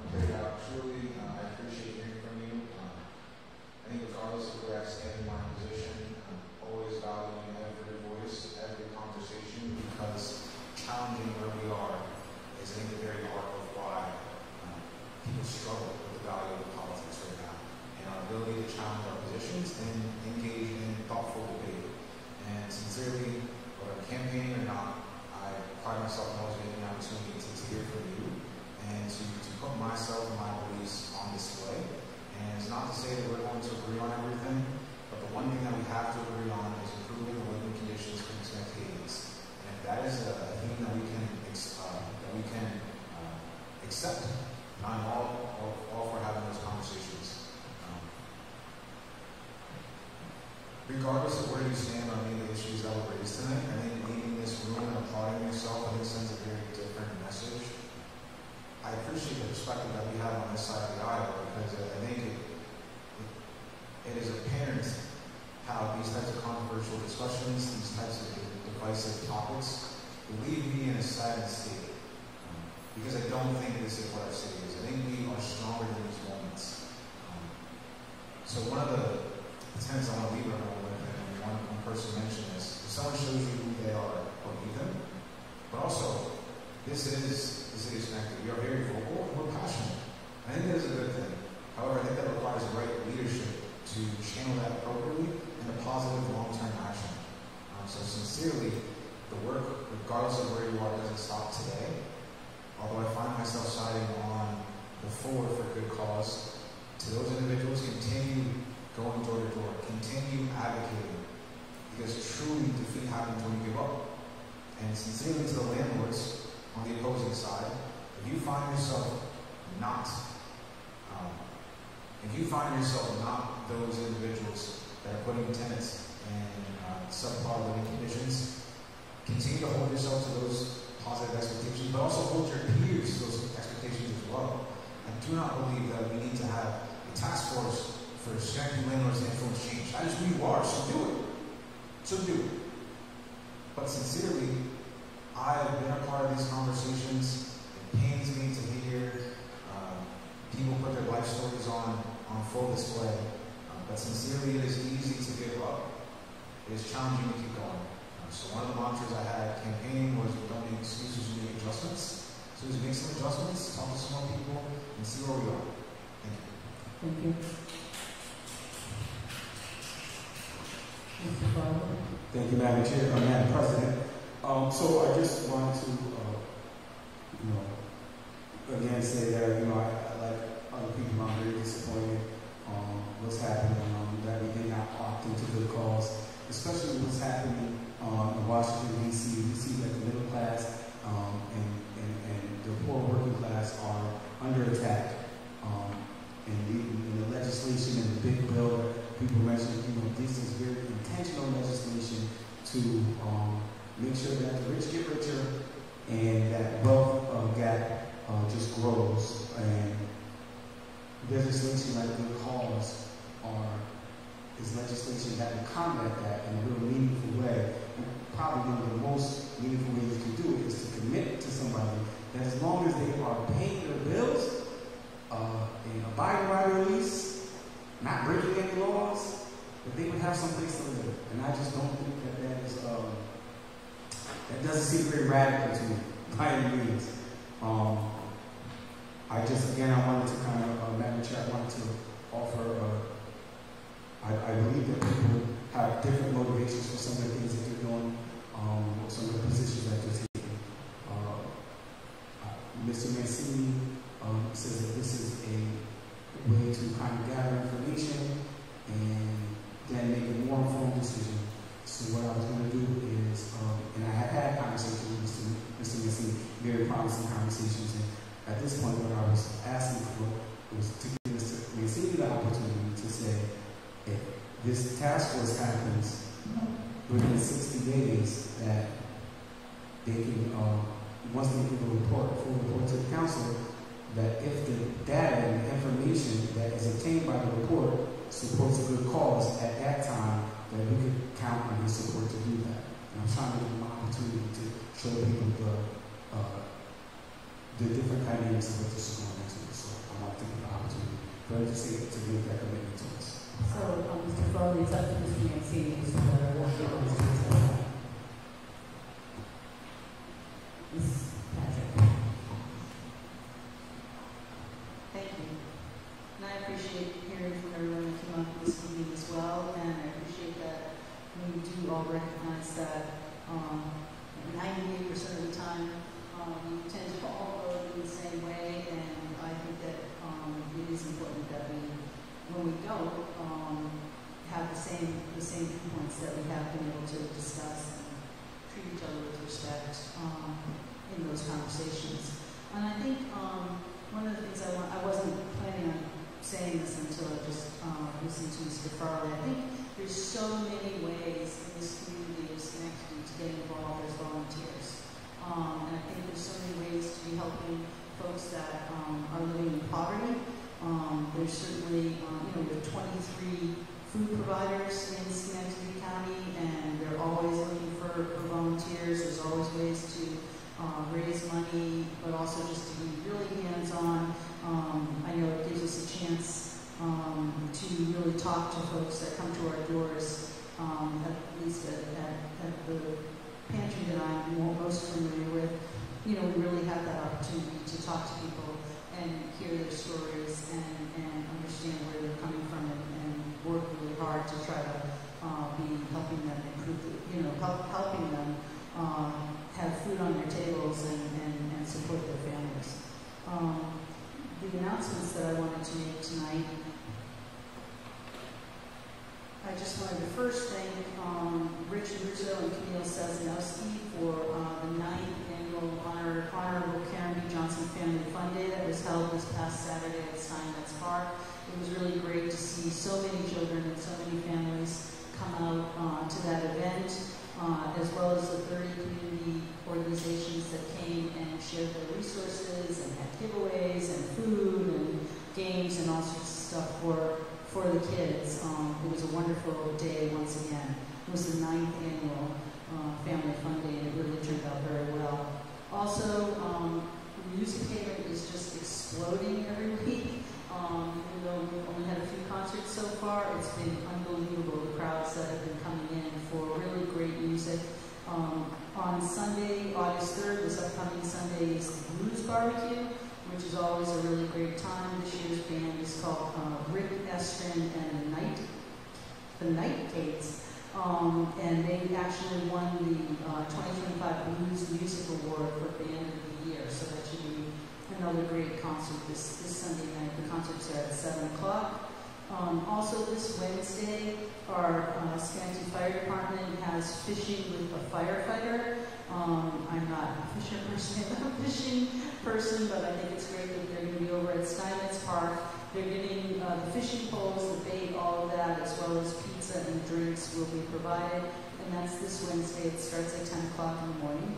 And then finally, the police department is once again doing the National Night Out on Tuesday, August 5th. They do that in collaboration with Common Unity. That's going to be over at Jerry Burrell Park. Again, that's food, games, fun on August 5th over at Jerry Burrell. Thank you. Thank you. Any council members? Mr. Turner? Thank you. So I'd like to thank everyone for coming out this evening. I do want to say my position is not to take a position at this time. And I'm very excited about the task force because I'm really looking forward to the tenants and landlords being at the same table and coming to a compromise. And just working things out. So that excites me. I can understand tenants and landlords, both sides of the issue, so being able to address the issues is very important. In addition to what the city's already doing as far as the eviction process, the home rule that we have coming out, landlord, good landlord,